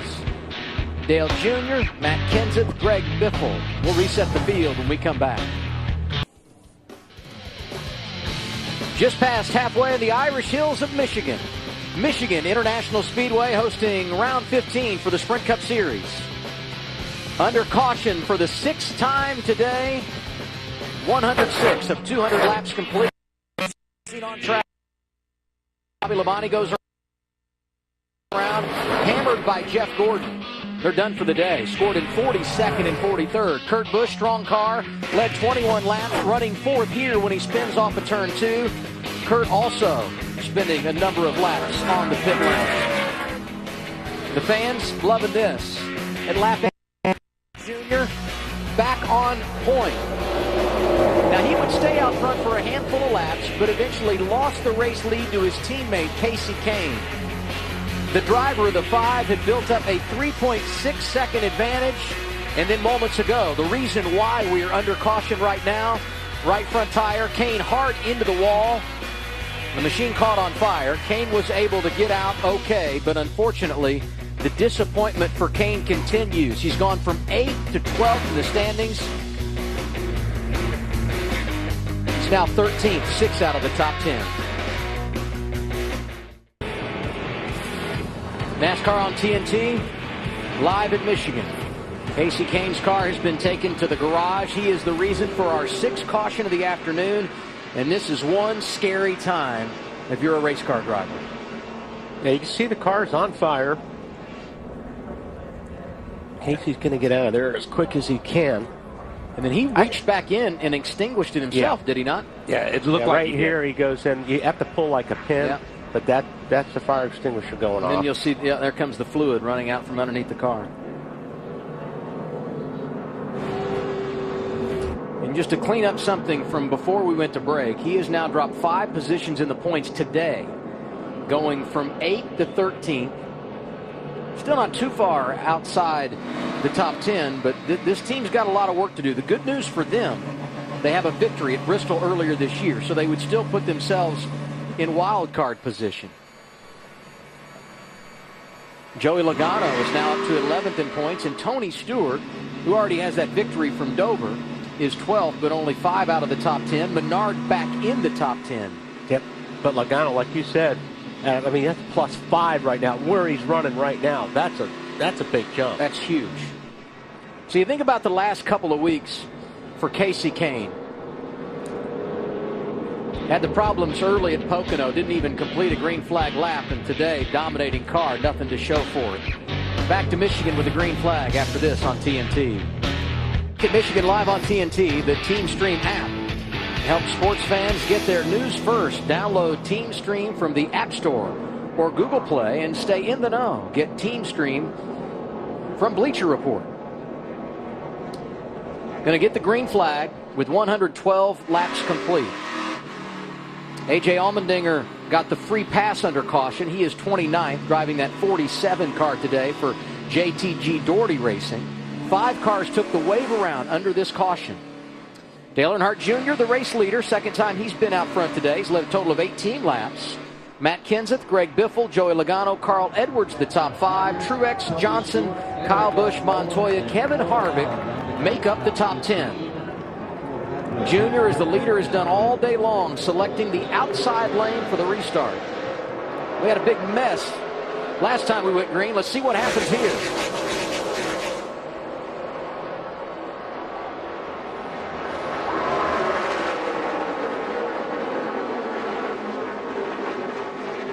Like a little shove of momentum from Logano on the restart propels Dale Earnhardt Jr. to a comfortable lead off of turn 2.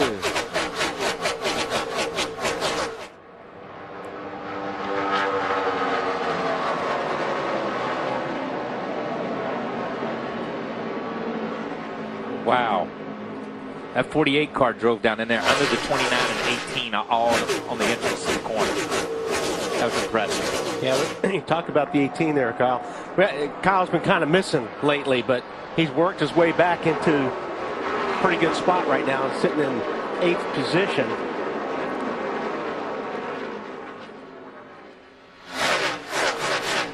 Say, we haven't discussed Matt Kenseth a lot today, but this is his kind of track. 3 wins this season, and for the first time in a while, someone from outside the Hendrick camp is hunting the front. Casey Kane has walked from the care center. Let's get a word with him, Marty. Yeah, he's watching the race on our monitor. Probably tough to watch, man. I was listening to your radio. You didn't say anything about a vibration. You didn't have any indication the right front tire was going down at all. No, I had no indication. We were just kind of cruising. Had a really good Farmers Insurance Chevrolet, and I knew it was going to be a battle with Jimmy today. He's fast, and I thought we were really good. So we were still on the loose side. I think we could have tightened it up some more and got a little better, but felt really good about it. See what happens here through the rest of this race. But I know it's been a tough week for a lot of people, and Jason Leffler is a good buddy of mine, and it's neat to see how the racing world and the fans and his friends and everybody supported him over the last 4 or 5 days, and that showed the person and the racer that he was, and I'm glad I could say he was one of my good friends. Certainly think, Adam, it'd be tough to find a person closer to Jason Leffler than Casey Kane. They actually flew back and forth from Pocono together. Jason was at Casey's shop Monday working out with his son Charlie, so he desperately misses him this weekend. Yeah, and I'm sure Marty had him on his mind today, hoping to get a victory for Jason, and unfortunately Casey's day ending like so many have lately in the garage. Today will be the 6th time of the last 7 races Kane has finished 17th or worse. Meanwhile, Jimmy Johnson trying to do what he did a week ago. Here he is around Truex, the 48 back in the top 5.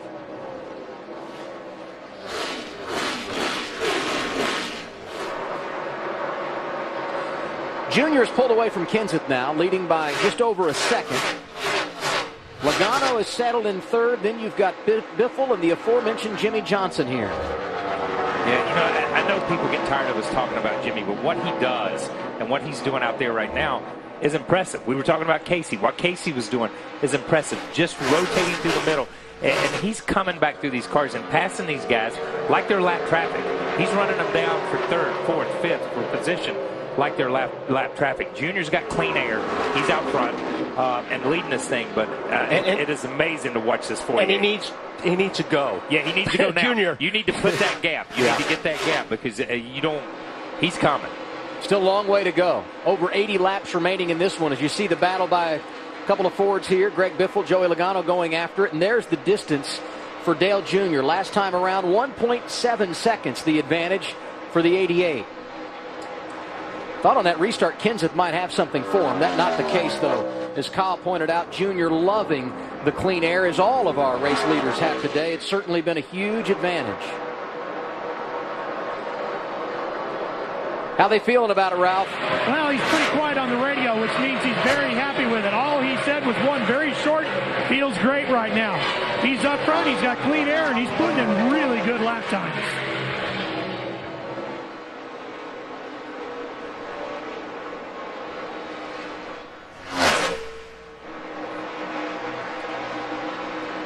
You know, it's early in the season. Dale Earnhardt Jr. had rattled off a number of top 5 finishes, leading the championship, and someone asked him about being the point leader.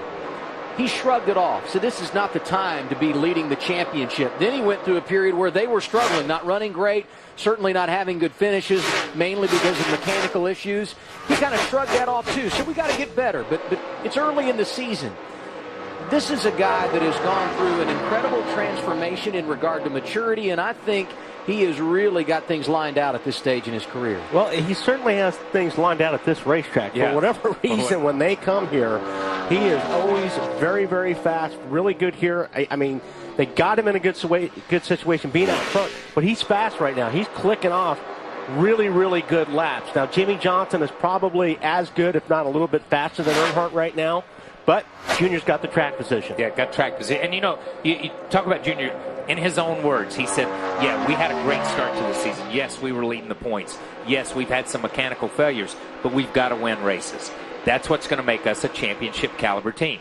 We don't want to be a team that just wins 1 race a year or 2 races a year or 3 races a year. We want to be a team that wins 4 or 5 races a year and contends for championships. Hey, guys, we've been talking about Dale Earnhardt Jr. We've been talking about tire strategy all day long. And maybe Ralph can confirm this, but I have been studying through my pit notes. He has not changed 4 tires yet. He has been to pit road 4 times, fuel only 1 time, and 2 tires on 3 occasions. Now, right now, with 79 laps to go, it's still a 2-stop race. But this 88 car, Dale Earnhardt Jr., they have not changed 4 tires once today. And a look there at the man calling the shots. Left of your screen, Steve Letarte. Well, I'd be, hey, Ralphie, have they changed left sides, though, today? You know, they have only changed 2 tires every time, and right sides every time. Right sides every time, Wally. They've not changed those left side tires. And, I'd like to add a little something to what Adam was saying about Junior, too. You were talking about him maturing. I think actually, Adam, maybe a better word is evolving. Because if you talk to Junior, like we did in our interview in Countdown to Green presented by Kelly Blue Book earlier today, he said, I'm still really the same guy at heart. He likes to have a lot of fun. That's why he has the Western Town and the race car graveyard. But he's evolved as to how he knows he has to go to achieve his goals of winning this championship, as far as being more in tune with the team, more connected with his family, all of that type of stuff. And Ralph, you can characterize him any way you want. The bottom line is he gets it.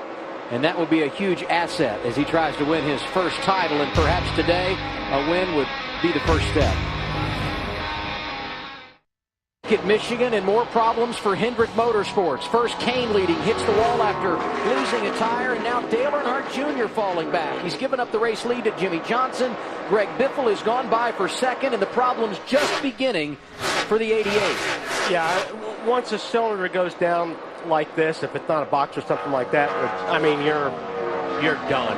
I mean, it's just eventually it'll blow up. And you can see top speed 187. Normally it's what, 210 in there. 207. And we heard Steve Letarte say on the radio while we were away at break, you've just got to ride it out. And a reminder, a few weeks ago at Charlotte, lost an engine, did not finish the Coke 600. And last August here at Michigan, 3 Hendrick engines went up in smoke. Tony Stewart, Jimmy Johnson, Jeff Gordon. Hendrick cars have been strong today, but 3 of the 4 dealing with an issue, and all of that puts, of all people, Jimmy Johnson back in the race lead. I think it's a matter of time before he has to come in, Kyle, or it'll blow up. Yeah. Is there stuff on the grill? Is his temperature's just gone up? Is that what's cooking this thing? Well, I can't imagine. Yeah, there's not enough on the grill there. You would think. What, he's way off the pace right now, too. It doesn't take much. Yeah. It's not as big. There he goes. Stay as low as you can. Get below the line as soon as you can. Yes. There. As soon as you 7th can. caution of the day. Yeah. Thank you. And it just basically cooks when you get something like that. And we talk about the temperatures going up, and it was already losing power Alrighty, buddy. from all Let's get that. a really nice race. Sorry to make it all the way.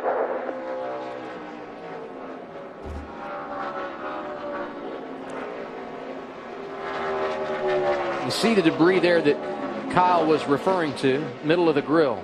And they take their air from the middle of the grill. We went through this at Pocono last week where the brake ducts were on the side, and they take that main intake from the middle. So it doesn't take, because there's not many square inches to get something on there. From high above here at Michigan.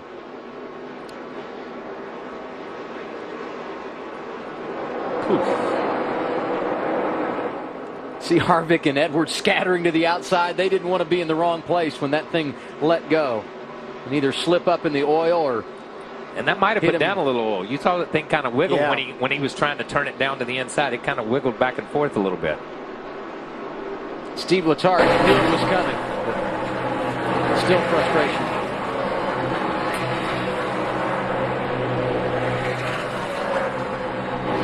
And the one thing he knows, you only have so many opportunities to win races. And when you have one, you must take advantage. Yeah, and that's what we talk about that all the time, because there's certain teams out here that have that opportunity almost every week, it looks like. You take 36 races, they've got 28 times that they can physically, or that they know going to the racetrack, they've got a shot at winning. We've seen over the past 3 or 4 years that Junior's not been that consistent winning. He comes to Michigan, that's a place, so they prepare for this. They look forward to this. They come. And there's been other races this year that I felt like he had a shot. Last week at Pocono, I felt like he was pretty good. If anything happens to Jimmy Johnson last week, he's right in the right place. But you hate to give up those opportunities. Pit stops under caution at lap 132, Marty. On the last stop, Jimmy Johnson and Chad Knaus had a little bit of a miscommunication. Chad thought it was going to be 4. The crew thought it was going to be 2. Johnson said his car is a little too free in traffic, too tight when he's out front. Chris? Juan Pablo Montoya just faded outside of the top 10. He's been saying that car snappy loose all day. Finally, they've got that car too tight. They're going to try and free it up with an air pressure change. Ralph? Balance is good on the 16. They just need a little more grip, and he's out and on his way. And Joey Logano hit the road in the 4th position. Right side tires for the 22. They scored some big track position exiting pit road. Joey Logano spent some time out front today. Picks up 3 positions here on that stop, Matt. 2 tires for him, 2 for Edwards, who picks up 6. Jimmy Johnson going to fall a bit here. We'll reset the running order when we return to Michigan.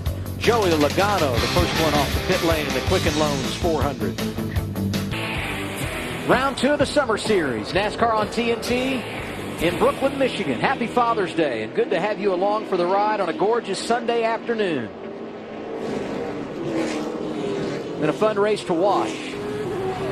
Maybe not for Mr. H. Hendrick cars had good equipment. Unfortunately, not a lot to show for it. First 10 laps, Bobby Labonte gets turned around. Jeff Gordon nowhere to go.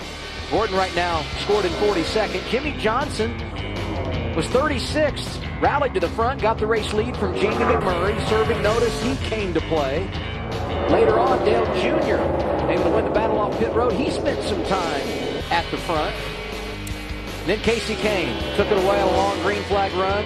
Right front tire goes down. He pops the wall. He's okay, but right now in the 38th position off track, his afternoon is over.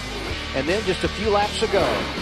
131 circuits in. Dale Jr. leading, drifted back, and eventually the 88 up in smoke. Jeff Gordon has returned to the race, and right now shown in 42nd, 115 laps behind the race leader, which will be Joey Logano when we get the restart. Travis Kvapil is not pitted, but I believe they will come down the pit lane. Carl Edwards right behind him. Matt Kenseth, Greg Biffle, and Kevin Harvick will be the top 5. Martin Truex Jr., Kyle Busch, Brad Keselowski, and Ricky Stenhouse Jr., the leader in the Rookie of the Year right now, is 10th. Jimmy Johnson took forced tires. He's going to restart in the 19th position. The 65 laps remaining. And we talk about Jeff right there. He could pick up 4 or 5 positions by the end of the race. That's about all, but that's 4 or 5 points. And remember, he was a wild card guy.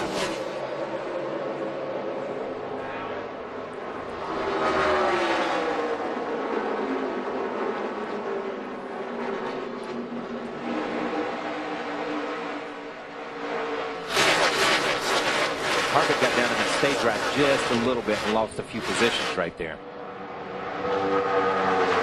I'll tell you somebody to keep an eye on right here is that 22 car of Joey Logano. Led a handful of laps earlier, 18 to be exact, and he's not letting Carl Edwards get away. Here's another Ford, Greg Biffle making some noise with his old teammate Matt Kenseth. That's the battle for third.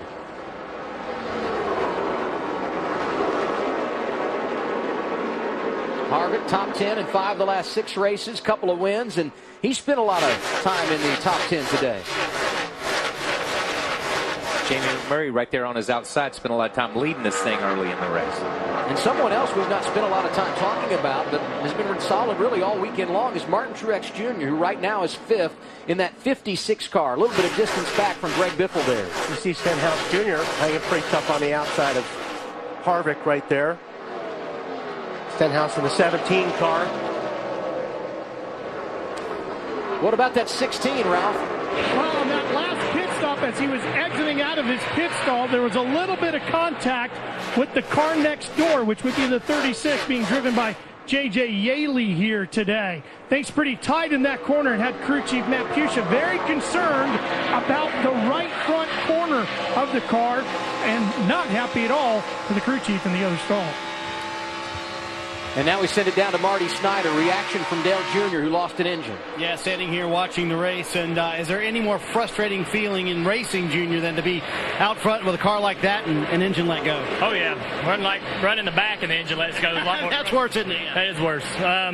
Real proud of the car. I mean, we were really struggling in practice, and just real proud of Steve and the whole team. They made a lot of great changes, and that car was just flying at the end there. I don't know if we had as good a car as Jimmy, but we had certainly made some gains on it even in the last stop. So just real proud of the team. Hate to we had engine troubles. They'll figure it out.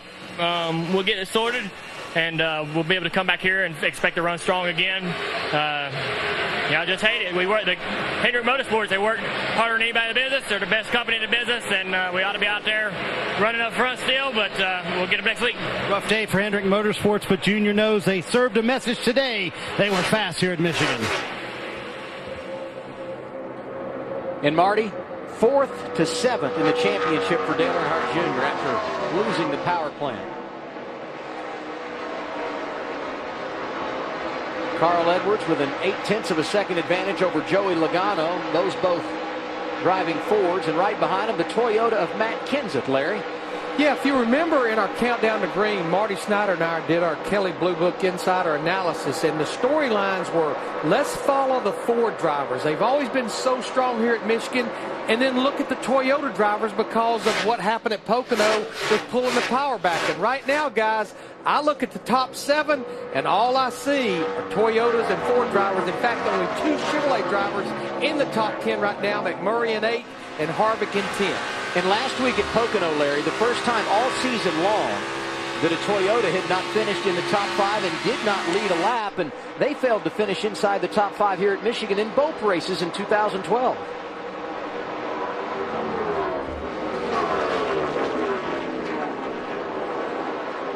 What's going on with the race leader right now, Matt? Now, when you look at Carl Edwards, Adam, it's been a drama-filled weekend for the 99. Now, on Friday, after sprint cut practice, he decided to go for a jog at a local high school. So if you're there and you said to your buddy, hey, that guy using a Slim Jim and a coat hanger trying to unlock a rental car looks a little bit like Carl Edwards, you were right. He had to call his PR guy, Randy Fuller, to come help. They got the car unlocked just in time to make it back with about 7 minutes to spare to go out and put that race car on the pole. Right now, the guy on the left side of your screen, Jimmy Fitting, continues to try to make that fast race car even better. Still a little too free on that 99. Here you see Kyle Busch driving around Jamie McMurray. Remember early in this race, lap 22, Kyle penalized for passing on pit road, restarted outside the top 30 when he was running 8th. He's got a strong race car, up to 7th now. And what kind of progress for Jimmy Johnson? Restarted 19th after getting 4 tires, and right now they're up to 15th, Larry. Yeah, I mean, I know Wally and Kyle, they've been really debating about these 2 tires, 4 tires. We talked about Dale Earnhardt Jr. up until he blew the engine. He had not even been to pit road and ever changed left side tires. But I just feel like it's awfully late in the race when you've got as many drivers on the lead lap as we have, and you had that on that last caution, 19 drivers changed 2 tires, and right now he's almost 9 seconds behind Carl Edwards. We know we have to make one more stop. I promise you, all those guys in front of them, they have no plans on changing 4 tires, regardless under green or under caution. Marty. Well, guys, earlier in the race, when all that happened, Larry and Matt, when Jimmy Johnson came down pit road under caution, you see Carl Edwards going around Joey Logano. They took 2. Kenny Francis took 4. So Chad Knaus walked down to the 5 pit and kind of learned that strategy a little bit. So this time under caution, Jimmy Johnson takes 4, and everybody else takes 2. So they're certainly setting themselves up to take 2 late in the race. But check out all the holes Jimmy Johnson is dug out of today, Adam. 36 earlier in the race, they drove to the lead. Then they fell back to 12th, drove to the lead. Then they fell back to 7th, drove to the lead. Now 19th on this restart, trying to pass all these same cars once again. I'm curious, Wally and Kyle, do you like the strategy from Chad Knaus?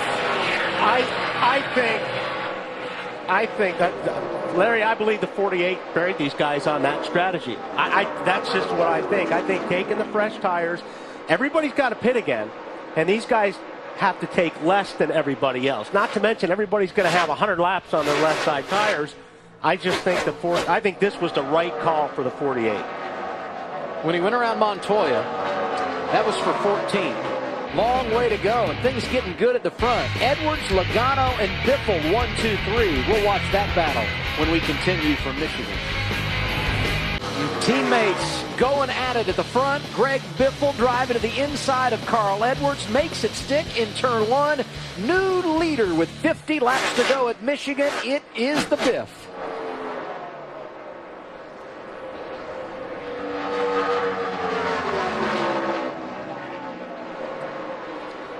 And now our Cars.com. All drive, no drama.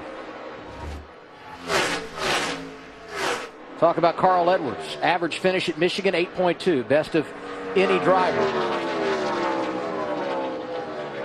Got his first career start here in 2004. Spends a lot of time in the top 10 when he competes here, and he's got a couple of victories. But right now, trying to solve the puzzle that is Greg Biffle, because his teammate also knows his way around the 2-mile oval at Michigan. 3 times a victor is Greg Biffle, including when we came here in August. And we've mentioned it a couple of times today, the resurgence of the Fords. They're running 1, 2, 3, Biffle, Edwards, Logano right behind the 2 from the Roush Fenway organization. And not too far back behind them, Logano's teammate, Brad Keselowski. The defending champ scored in 6th right now. And behind Brad, pretty good comeback. Jamie McMurray sitting in the 7th spot. They were off sequence there, with everybody else. Took the wave around earlier in this race? Yeah. Here you look at Brad Keselowski. Great start to the season as he tries to defend his championship. First 7 races of the year, they averaged a 7th place finish. Not as good the last 7 weeks, but strong today. Let's listen to team audio.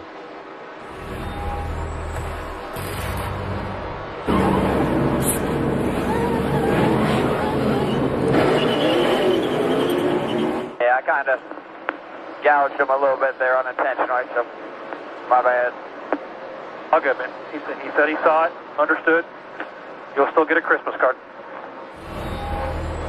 And a thanks to Brad Keselowski and that 2 team from Team Penske, not only for letting us go inside tracks today, but if you watch Countdown to Green, presented by Kelley Blue Book, you know that we were with Brad all week long as he went through the paces with sponsors and media appearances.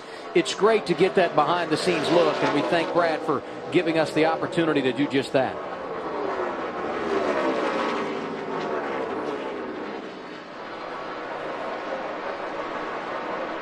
Ricky Stenhouse Jr., the 3rd member of the Roush Fenway organization, having a great day. Best of his rookie campaign. He is 9th right now.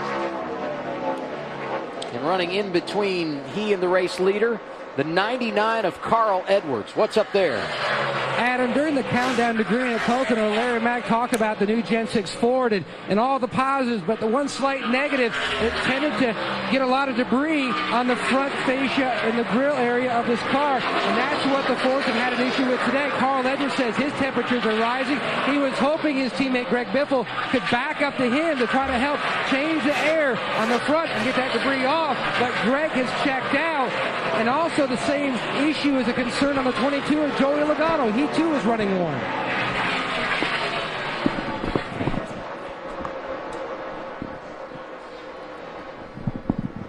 Martin Truex Jr. running behind the trio of Fords. And then you saw the battle for 5th there. Keselowski gaining some ground on Joey Logano. Greg Biffle out front. 3.1 seconds the advantage for Greg Biffle.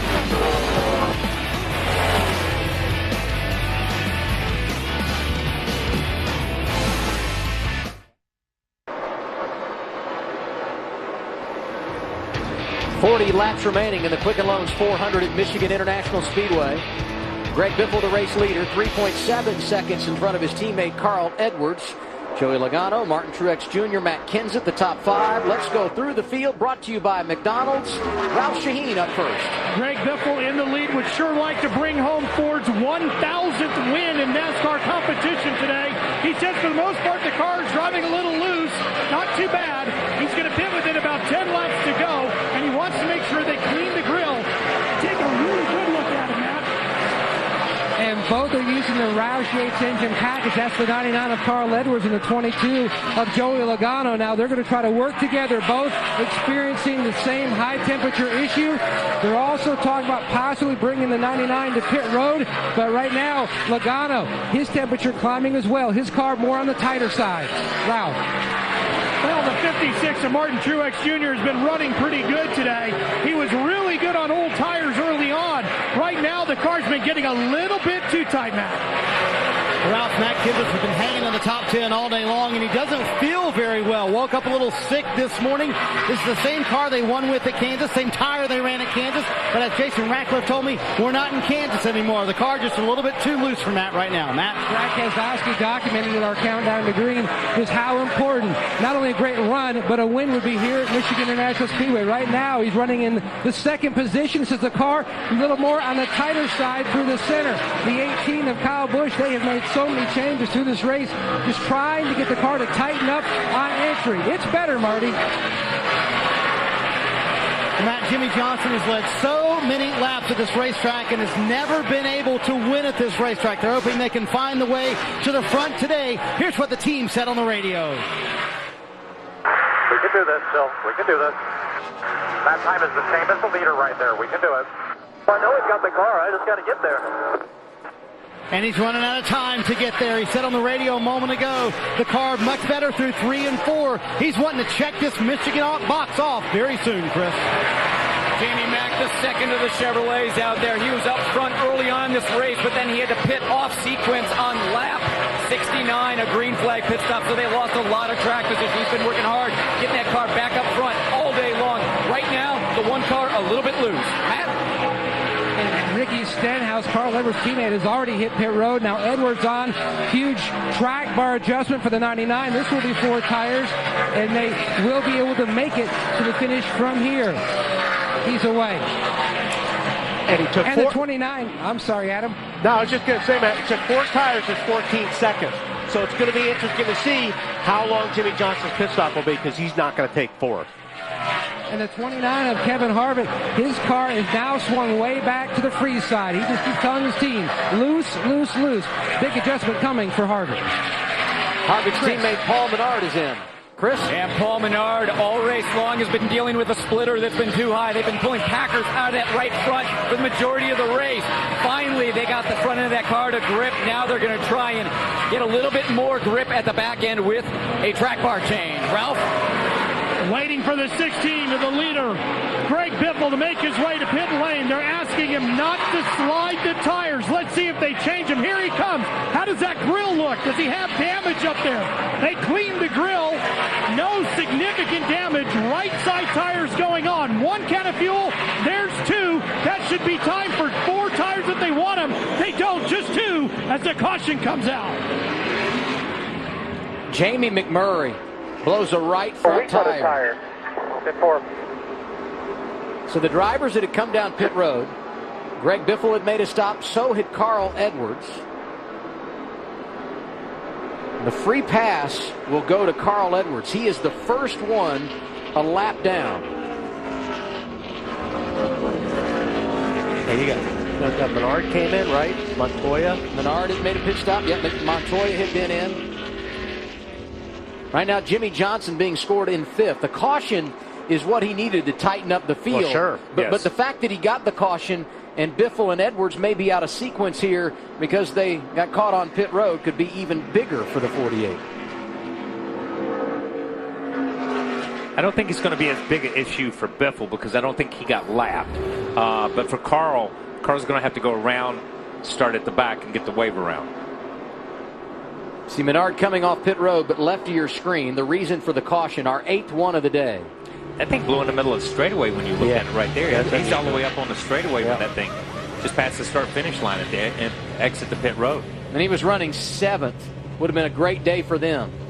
What do you see from a strategy standpoint, Larry, with just over 30 laps remaining? Well, I don't think anybody has a choice. I think Kyle and Wally, they've well documented Jimmy Johnson in that 48. They're going to go with 2, but I think this absolutely forces Logano, Kenseth, Keselowski, Kyle Busch. They have to go with 2. They cannot give up track position by going with 4 tires.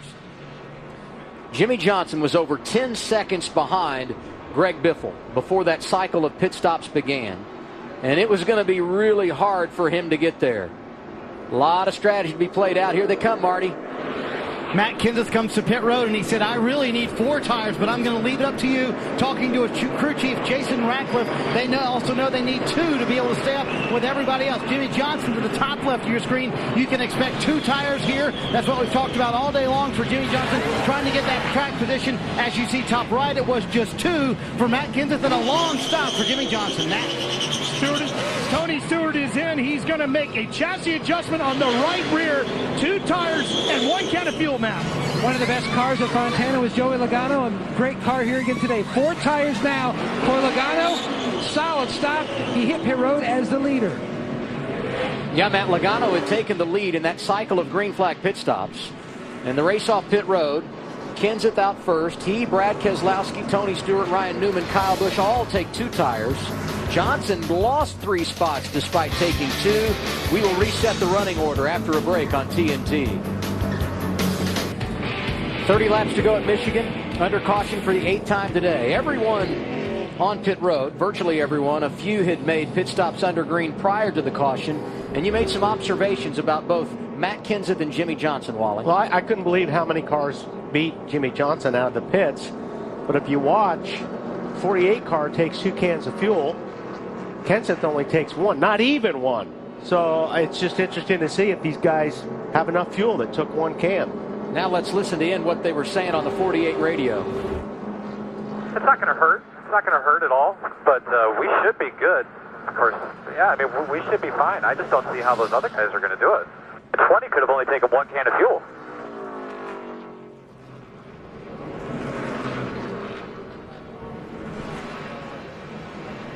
Difference of about 4.5 seconds, and of course we documented it. The reason for the difference is taking time to put in the 2nd can of fuel for Jimmy Johnson. To catch up on a couple of things, we had started a cycle of green flag pit stops when the caution came out. Greg Biffle was leading. Carl Edwards was second. Carl Edwards got caught a lap down. He did get the free pass. Biffle did not pit under caution. He has now been put back on the point.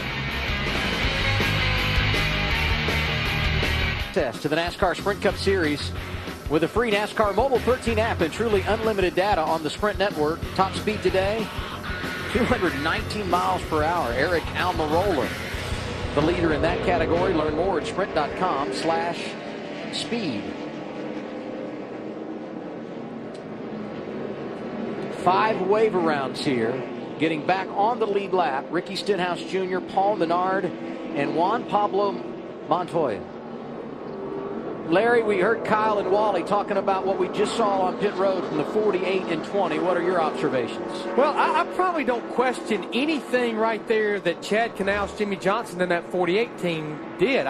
With pitting with 32 laps to go, which we've documented the fuel window is somewhere around 34 to 38 laps. I want that race car full for this run. I probably question a lot like Wally and Kyle.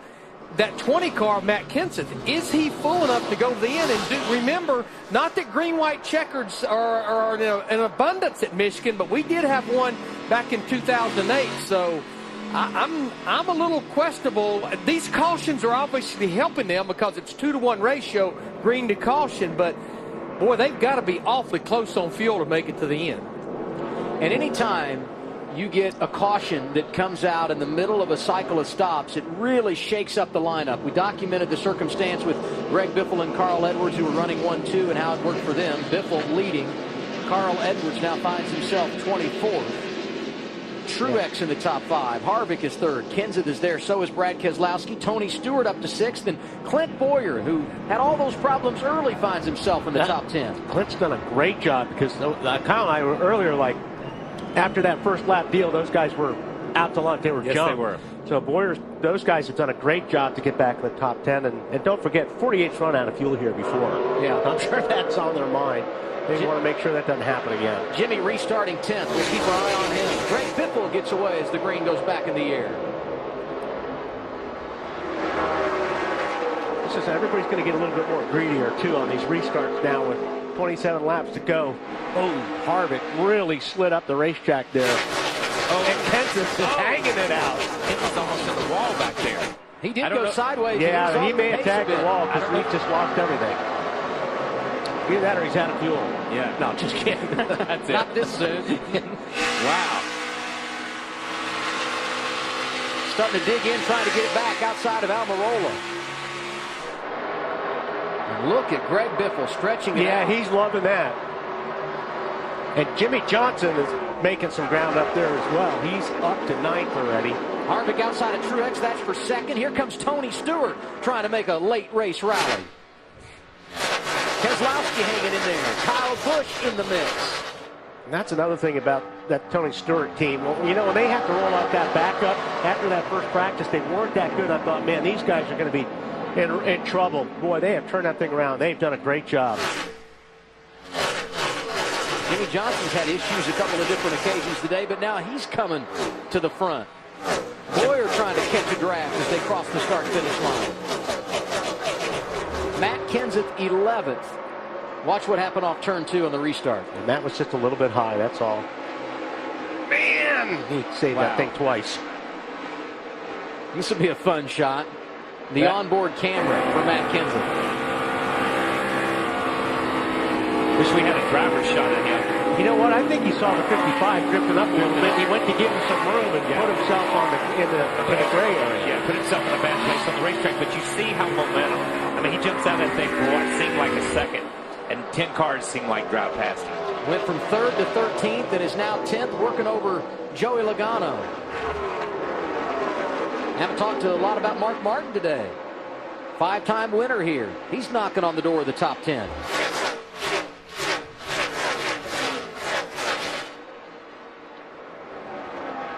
Greg Biffle's lead is 2nd over Kevin Harvick. And we talk about track position. We talked about it last week with the 2 of Brad Kay and the 14 of Tony Stewart when they almost spun over the tunnel or got really sideways over the tunnel. Lost all that. when you lose that track position in the last segment of the race, in the last pit stop sequence of the race, you just can't make it up hardly. You can make part of it up, and we saw last week, we saw Tony make some of it up. Brad really made up a few positions, not as much. He pitted and went back farther in line, and he did make up some. But it's just to lose that many positions on a restart when we talk about how critical the restarts are, and you need to be gaining positions. What a day for Clint Boyer, Chris.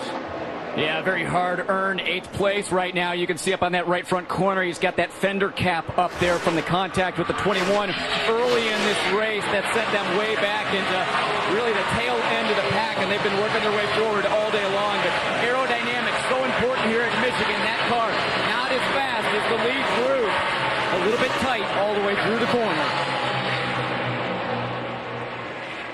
Now Clint Boyer battling through a lot of adversity. Some other drivers not getting that opportunity. The early crash for Jeff Gordon, a 2-time winner here. Casey Kane leading, perhaps the best car here today. Pops a tire, hits the wall, done for the afternoon. And Dale Earnhardt Jr., great in the middle stages, leading this race when he lost an engine. We've had some big names, have some big problems. Jimmy Johnson spent some time toward the back early, but he has proven the car is fast. Going after Tony Stewart right here, put the 48 up to 4th.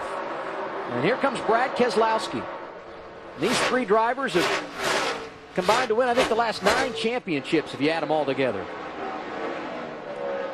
Maybe it's 8, but it's a big number.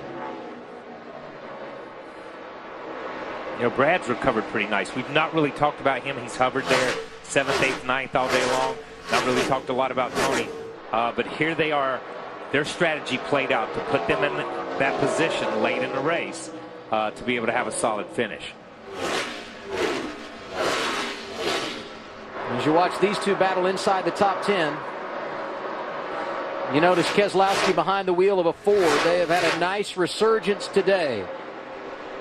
Carl Edwards started on the pole, but he got caught out on that cycle of green flag pit stops. He had made his stop when the caution came, was the first car a lap down, got the free pass, and is now running back in the top 15, Matt. Adam, before that pit stop, you could hear the concern in Carl Edwards' voice about hurting the motor due to running the temperature so high. He just reported to Jimmy Finnick that the car just feels down on power, like he has indeed hurt the engine. He asked Jimmy Finnick, is there a switch that I can flip to maybe go to something else to try to help rectify the issue? And Jimmy says, you have what you have. 19 laps to go. Just do the best you can so we can leave here with what we can get. Jimmy Johnson driving it to the front inside of Martin Truex Jr., the 5-time champion, now 3rd. Don't forget, this one of 5 tracks where he has never experienced victory. So close on so many occasions for Jimmy Johnson. Yeah, but you know, there's Biffle. We just saw him go out of camera shot, and right there on his tail is the 29 car of Harvick, who's had a great run today, a solid run. And, you know, Jimmy may be fast. 19 laps, you got to run these guys down, and you got to get around Kevin Harvick and Greg Biffle, 2 of the best in the business, and 2 of the widest race cars on the racetrack when it comes to trying to pass.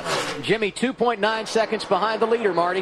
Stalking his prey, Adam, as he comes up through the field. How many times have we seen Jimmy Johnson have arguably the best car at Michigan and not be able to win? That could be the case today. His spotter, Earl Barber, just told him Harvick is going to be hard to catch, and as Kyle mentioned, even harder to pass.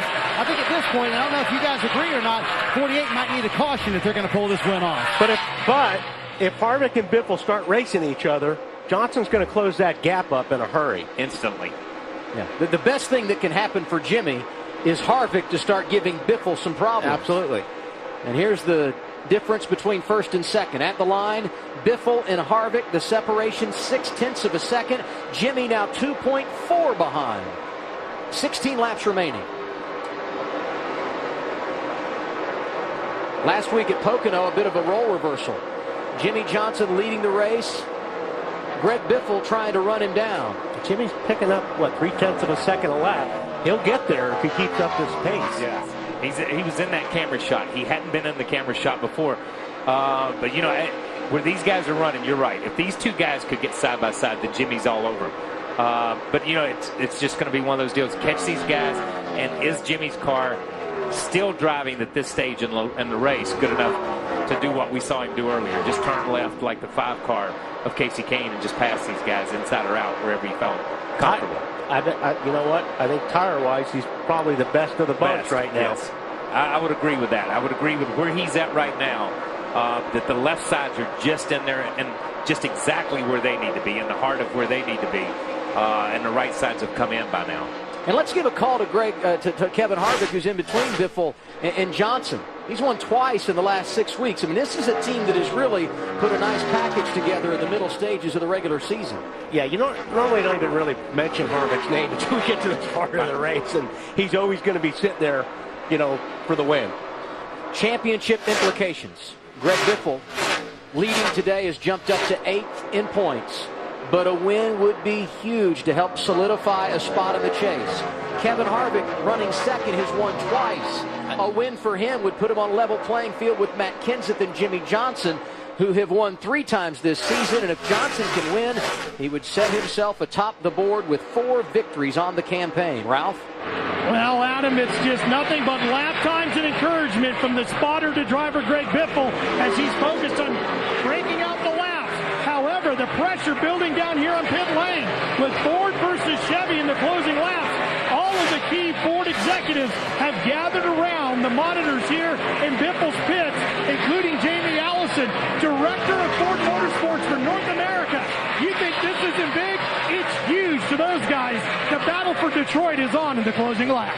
And if Biffle wins, they'll know their way to victory lane. Ford has won here 32 times. Let's take an inside look and get unlimited access to the NASCAR Sprint Cup Series with a free NASCAR Mobile 13 app and truly unlimited data on the Sprint Network. Most laps led today, Greg Biffle, 36 laps out front. For more, go to sprint.com/speed. I think as long as Biffle doesn't have anybody around him, he's going to be okay. But I mean, just watching that car right now, Kyle, it's twitching more. It's starting to slide around a lot more. And the third place car, Jimmy Johnson, you know, when he's not in traffic, he's about 2 miles an hour faster than both Biffle and Harvick. Harvick's not really making any gains on Biffle. No, that spacing has kind of stabilized. And then I think the thing is, you know, here we are with what? 11 laps to go, 10 or 11 laps to go. I think it's going to be, how long does it take Jimmy to get around that 29 car? Because he's picking up maybe a 10th a lap, maybe a little bit more than that. And it's going to be so close to getting there, even if he didn't have the Harvick in between him. But how much will Harvick hold him up? But see, I think if the 48 gets to him, he can drive underneath him. I don't think Harvick can run low, where we've seen the Hendrick cars be able to run low today more than anybody else. 10 laps to go. And Danica Patrick enjoying a great afternoon as she makes her Cup debut here in the Irish Hills of Michigan, Chris. Yeah, Danica Patrick running 13th right now. Last week was the first time she finished on the lead laps, and she ran so well at Martinsville, so that was 8 races. She's having a good afternoon today. She said the car was loose early on, but she and her crew chief, Tony Gibbs, have been working on that car. She's pretty happy with that balance right now. And like you guys said earlier, for a rookie, it's all about running laps.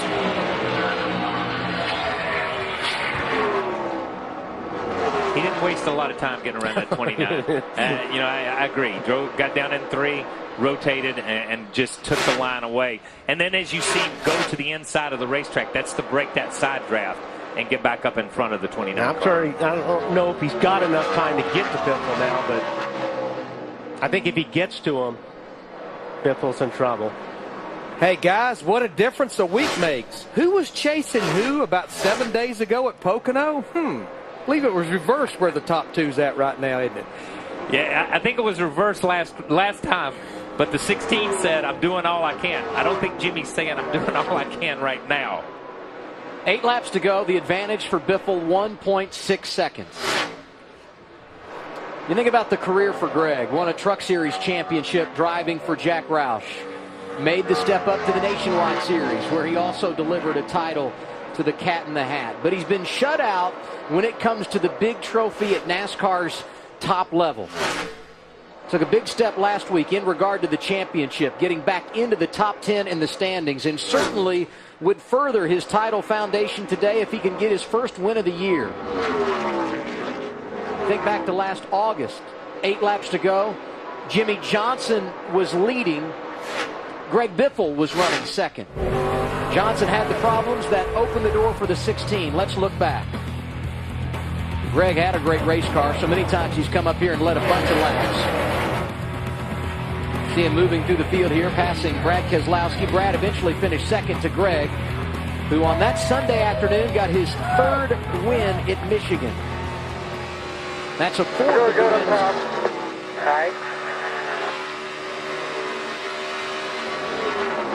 Biffle's got a 4th of the wins all time for Jack Roush at this track, and the team's got more than any other.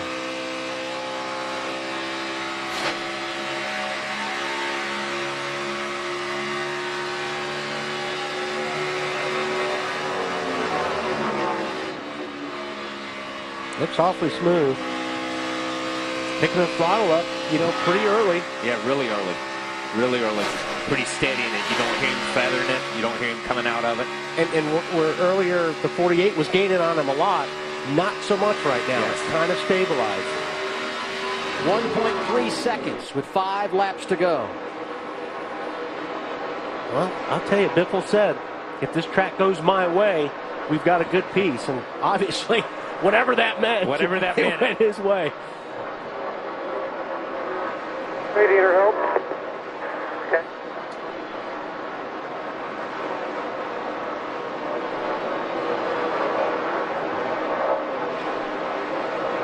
Jimmy's pressing hard now. You see him right up next to the grade coming out of turn 4. Yeah, here with 4 or 5 laps to go. Biffle, if he just gets hung up just a little bit by some of this traffic, and he's got a lot of it ahead of him, that's what could be his downfall. He's got to get through this traffic well. Yeah, and we've talked about it on some of these restarts and it's a momentum racetrack. There's so much. The corners are so great. You've just got to let the car roll in, get to the gas quick. Here we see the 83 getting out of the way. Just not going to be a factor. And that's what lap cars need to do at this point in time in the race. Don't change the outcome of the race because of something. You pull up in front of somebody, you hold somebody up. And if you're Greg, you have to hope you catch the lap traffic at the right time. Across the start-finish line, 3 laps to go for Greg Biffle, Ralph. He wanted to get close to David Rudiman in the 83 just to make sure everything gets blown off the grill so he doesn't have any heating issues. But the car is very good up top, he says. If he can stay up front, should be a smooth run. And Ralph, Jimmy Johnson in the wall, running second. No caution yet. Here comes Kevin Harvick. That's for the runner-up position. That's got to be a cut tire like that, like we saw on those other guys. Left front flat. Left front. And if you're Greg Biffle, you don't want a caution. No. We're going to get 2 to go here. A caution would change everything. It would mean a green-white checker. Jimmy got up next to the wall, got back across the racetrack to the inside. So hopefully if the thing does not come apart, there shouldn't be debris. What was a 1-second advantage for Greg Biffle? The problems for Jimmy Johnson as he comes to pit road. Now a 4.8-second lead for the 16.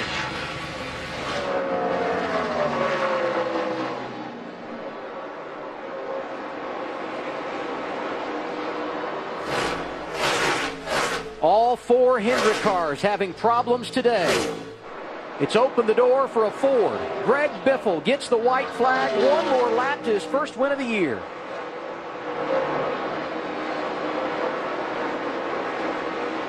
Think about Jimmy Johnson led laps, had a dominant car. The same for Casey Kane. In fact, both he and Dale Earnhardt Jr. had issues while leading.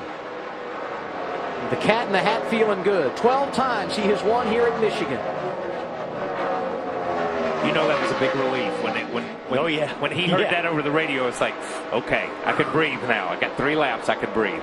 A runner-up last week at Pocono. No doubt. Greg Biffle's team going in the right direction. How about his 4th win at Michigan? It comes today. Congratulations to the 16. Right on, man. That was awesome. That was awesome. Way to go, guys. Way to go. Way to stay with it. Runner with the 48 crash is trying to catch me. Love it. Keep digging. Oh, yeah. I love it.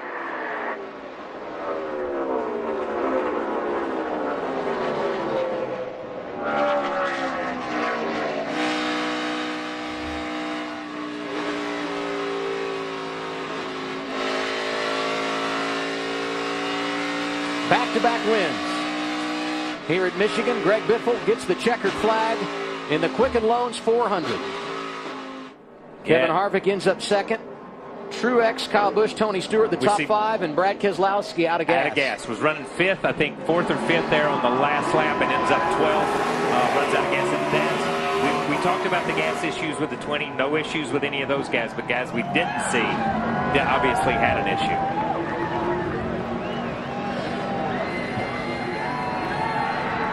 They got to feel good about it today, Ralph. Yeah, they are. Matt Busha down here, all the celebrating going on. 1,000th win for Ford and NASCAR. Congratulations. A big one here today. How did you play this one out strategy-wise? Pretty incredible. First of all, I want to say, we're thinking about Jason Leffler's family and everybody, little Charlie. It's tragic, what happened there, and all the fathers out there. Happy Father's Day. But Greg Biffle, he just did it today. We got a little off there early in the race. We kept working on it, kept tuning on it, and just put ourselves in the position at the end of the race. And that's what it took. I think the 48 got a little bit off sequence from where we were and got a little bit ahead of them. And I think we were a little bit better there than them at the end. So, it's just an awesome day.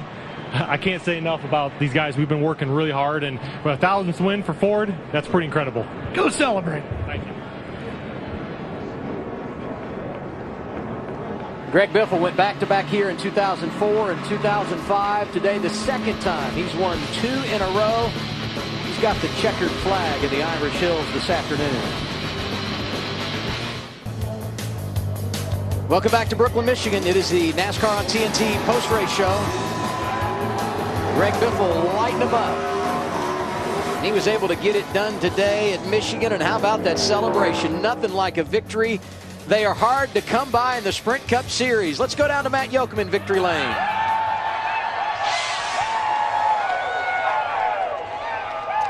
Seven-decade-plus battle, Ford versus Chevy. A huge one today, Greg Biffle, the 1,000th win for Ford, but what was a bigger concern? The temperatures?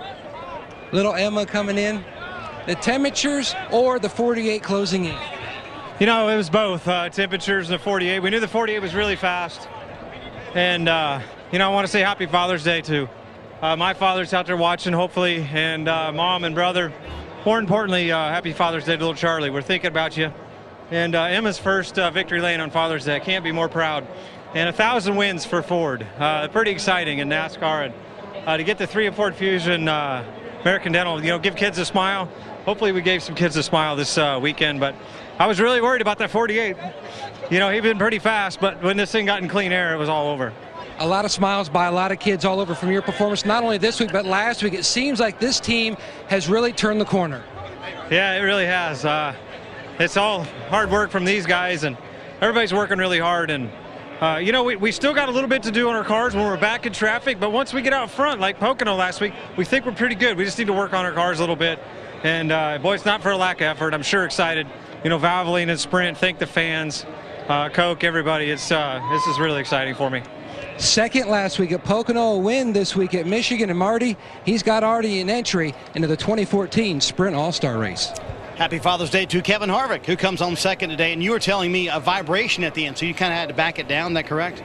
Yeah, we had one at the end. We had a few of them throughout the day. So, you just have to ride it out and hope that you don't wind up like a lot of those guys did. But everybody on our Budweiser Chevy did a great job today. I didn't wake up this morning thinking that we were going to even run in the top 10. I was pretty nervous about our car, but Gil and everybody on this whole Budweiser team did a great job making adjustments this morning, and we just kept our head in there and kept digging and changing the car. We didn't start off great. We made some big adjustments on that first pit stop, and we were able to get some track position, and then they did a good job managing when the caution came out there to get us off the end of pit road in front of the leaders. So everybody did a good job today. We saw so many right fronts go down, and you and I were talking about that. Why do you think that is?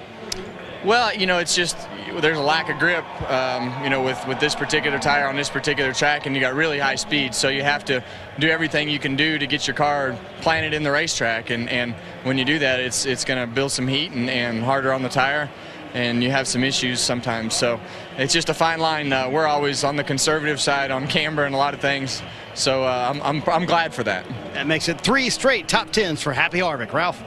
All right. We're down here with Tony Stewart, 5th place today in a backup car after not having a whole lot of laps. This should tell everybody this crew is pretty tight, isn't it? Oh, yeah. I mean, they've been tight. It's just, you know, we just haven't had much luck. And today we really weren't a fifth-place car. But, you know, we had some brakes go our way. A caution came out at the right time, got a good restart. And, you know, two of the guys ahead of us, one had fuel trouble and one had a problem. So, you know, we got some brakes going our way today. But proud of these guys. You know, Bass Pro Shop's been hanging in there all year with us in Mobile One and Rush Truck Centers and Code 3 and Associates. So, you know, Coke, you know, Sprint and everybody. So just was a good weekend for me, putting us in a hole as far as I did on Friday, crashing that primary car. Yeah, and a 410 sprint car win last night, too. Pretty good weekend all the way around for Tony Stewart, and a good points day. Shows this 14 team is going to make a push towards that championship chase. Well, Jimmy Johnson came from the back today, what, 3, 4, maybe 5 times. Jimmy, how frustrating was it to have the car get into the wall in the closing laps? Yeah, just a bummer. We had a great race car, and the strategy was throwing some challenges at us today, and we just struggled with maintaining track position, but we had a fast car, and I could drive up through there. And as soon as I'd get to first or second, a caution would come out, and then something would happen again, and we'd lose track position. So, but great race car, and I hate having that problem at the end. You know, I had to run the car really hard to get through all those guys, and must have worn through that right front tire. And 2 or 3 to go, and went down going into turn 1. Well, these guys were definitely a team to beat today. Jimmy Johnson comes home 28th. Chris Casey Kane, or I'm sorry, Kyle Busch. We were just talking about Casey Kane. That's why I said that. We've had too many issues with Casey. Yeah, we have. Finishes 4th today, and you came on the radio and said, man, that was a good day. That's all we had. Yeah, that's all we had. We probably could have been better if we got better track position on restarts, but I had such a hard time getting into the corners behind people and protecting what I had on restarts so people would get by me for a couple laps. And then once it spread out, it seemed like I could handle my own and I could chase people back down, but really, really hard to pass for me. I feel a lot more aero effects probably than most people, but getting down in the corners here at 210 miles an hour or whatever, then getting in there behind the car, you lose your aero effects and you really don't have any mechanical grip in the tire because the tire is just so hard. But guys fought hard all day. They did a really good job with adjustments. Dave made some good calls, and the M&M's Camry was there for me, and they kept it up in front of the racetrack. We never really got behind there, so that was good. And we made a lot of big swings at it today, so there were a lot of adjustments there. But guys did good. Pit stops were good, so good solid 4th. We finish a few more of these a little bit better. We'll be knocking out some wins here. Kyle passed a ton of cars today after that penalty on pit road. Finishes 4th, his 3rd straight top 10, Adam. Team did a nice job today, battling through some tough times. There you see Kyle in the 4th position. Greg gets the win. Matt Kenseth ends up 6th. Weren't sure where he was in regard to fuel. And how about Clint Boyer and Carl Edwards both in the top 10 at the end of the day? Austin Dillon. Great run for those guys, finishing 11th. Yeah, all the Childress cars, you look at them 2nd, and Jeff Burton was there in 10th. There's Paul Menard, 14th after starting inside the top 5. Eric Almirola ended up 17th today. A.J. Allmendinger driving the 47 car, 19th this afternoon. Marcus Ambrose, pole here a year ago, 23rd today. Mark Martin, a 5-time winner at the track, was 26th. Jimmy Johnson, 28th. And how about this? The first time since June of 05 at Sonoma that all 4 Hendrick cars have ended up outside the top 25.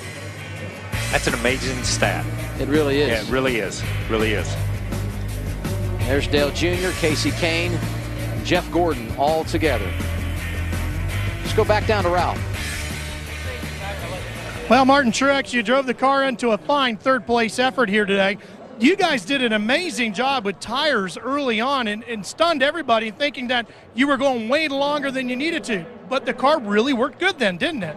Yeah, it was funny all day today. I'm like, Chad, I don't even want to change tires. Everywhere we go, it's like, give me 4, Today, I didn't even want to change them. I mean, the longer we ran, the better the car got. And, really the only thing that got us today was the short run. We couldn't run with them on a short run, as you've seen on that last restart there. They get away from us, and it would take us 15 laps to get going. But the longer the runs went, the faster the Napa Toyota got. And at the end, we were running them back down again. I got to Harvick right at the end. Just, once you get behind, it's hard to make passes. So we need to work on our short run a bit. But all in all, great day for us after the last 2 weeks we've had. Very solid points day.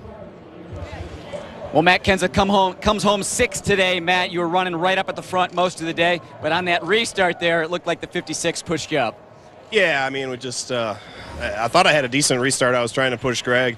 That inside lane pushed a little harder and got rolling a little bit faster, but I was right on Greg. We had all the momentum coming off the corner, and I could see the 56 was going to come up to the top.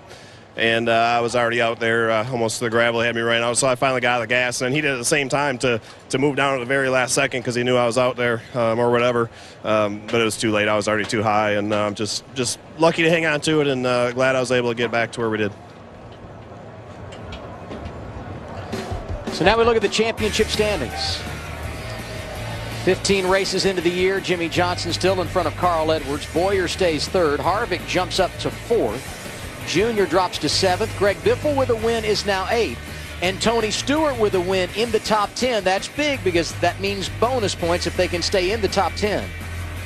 And it also shakes up the wild card. When you go outside the top 10, Casey Kane, who entered 8th today, had those problems while leading. He is now 12th. But with that victory at Bristol, number 1 in the wild card. And Paul Menard, based on points, would be number 2 in the wild card. He's only 2 points out of the top 10 and 11.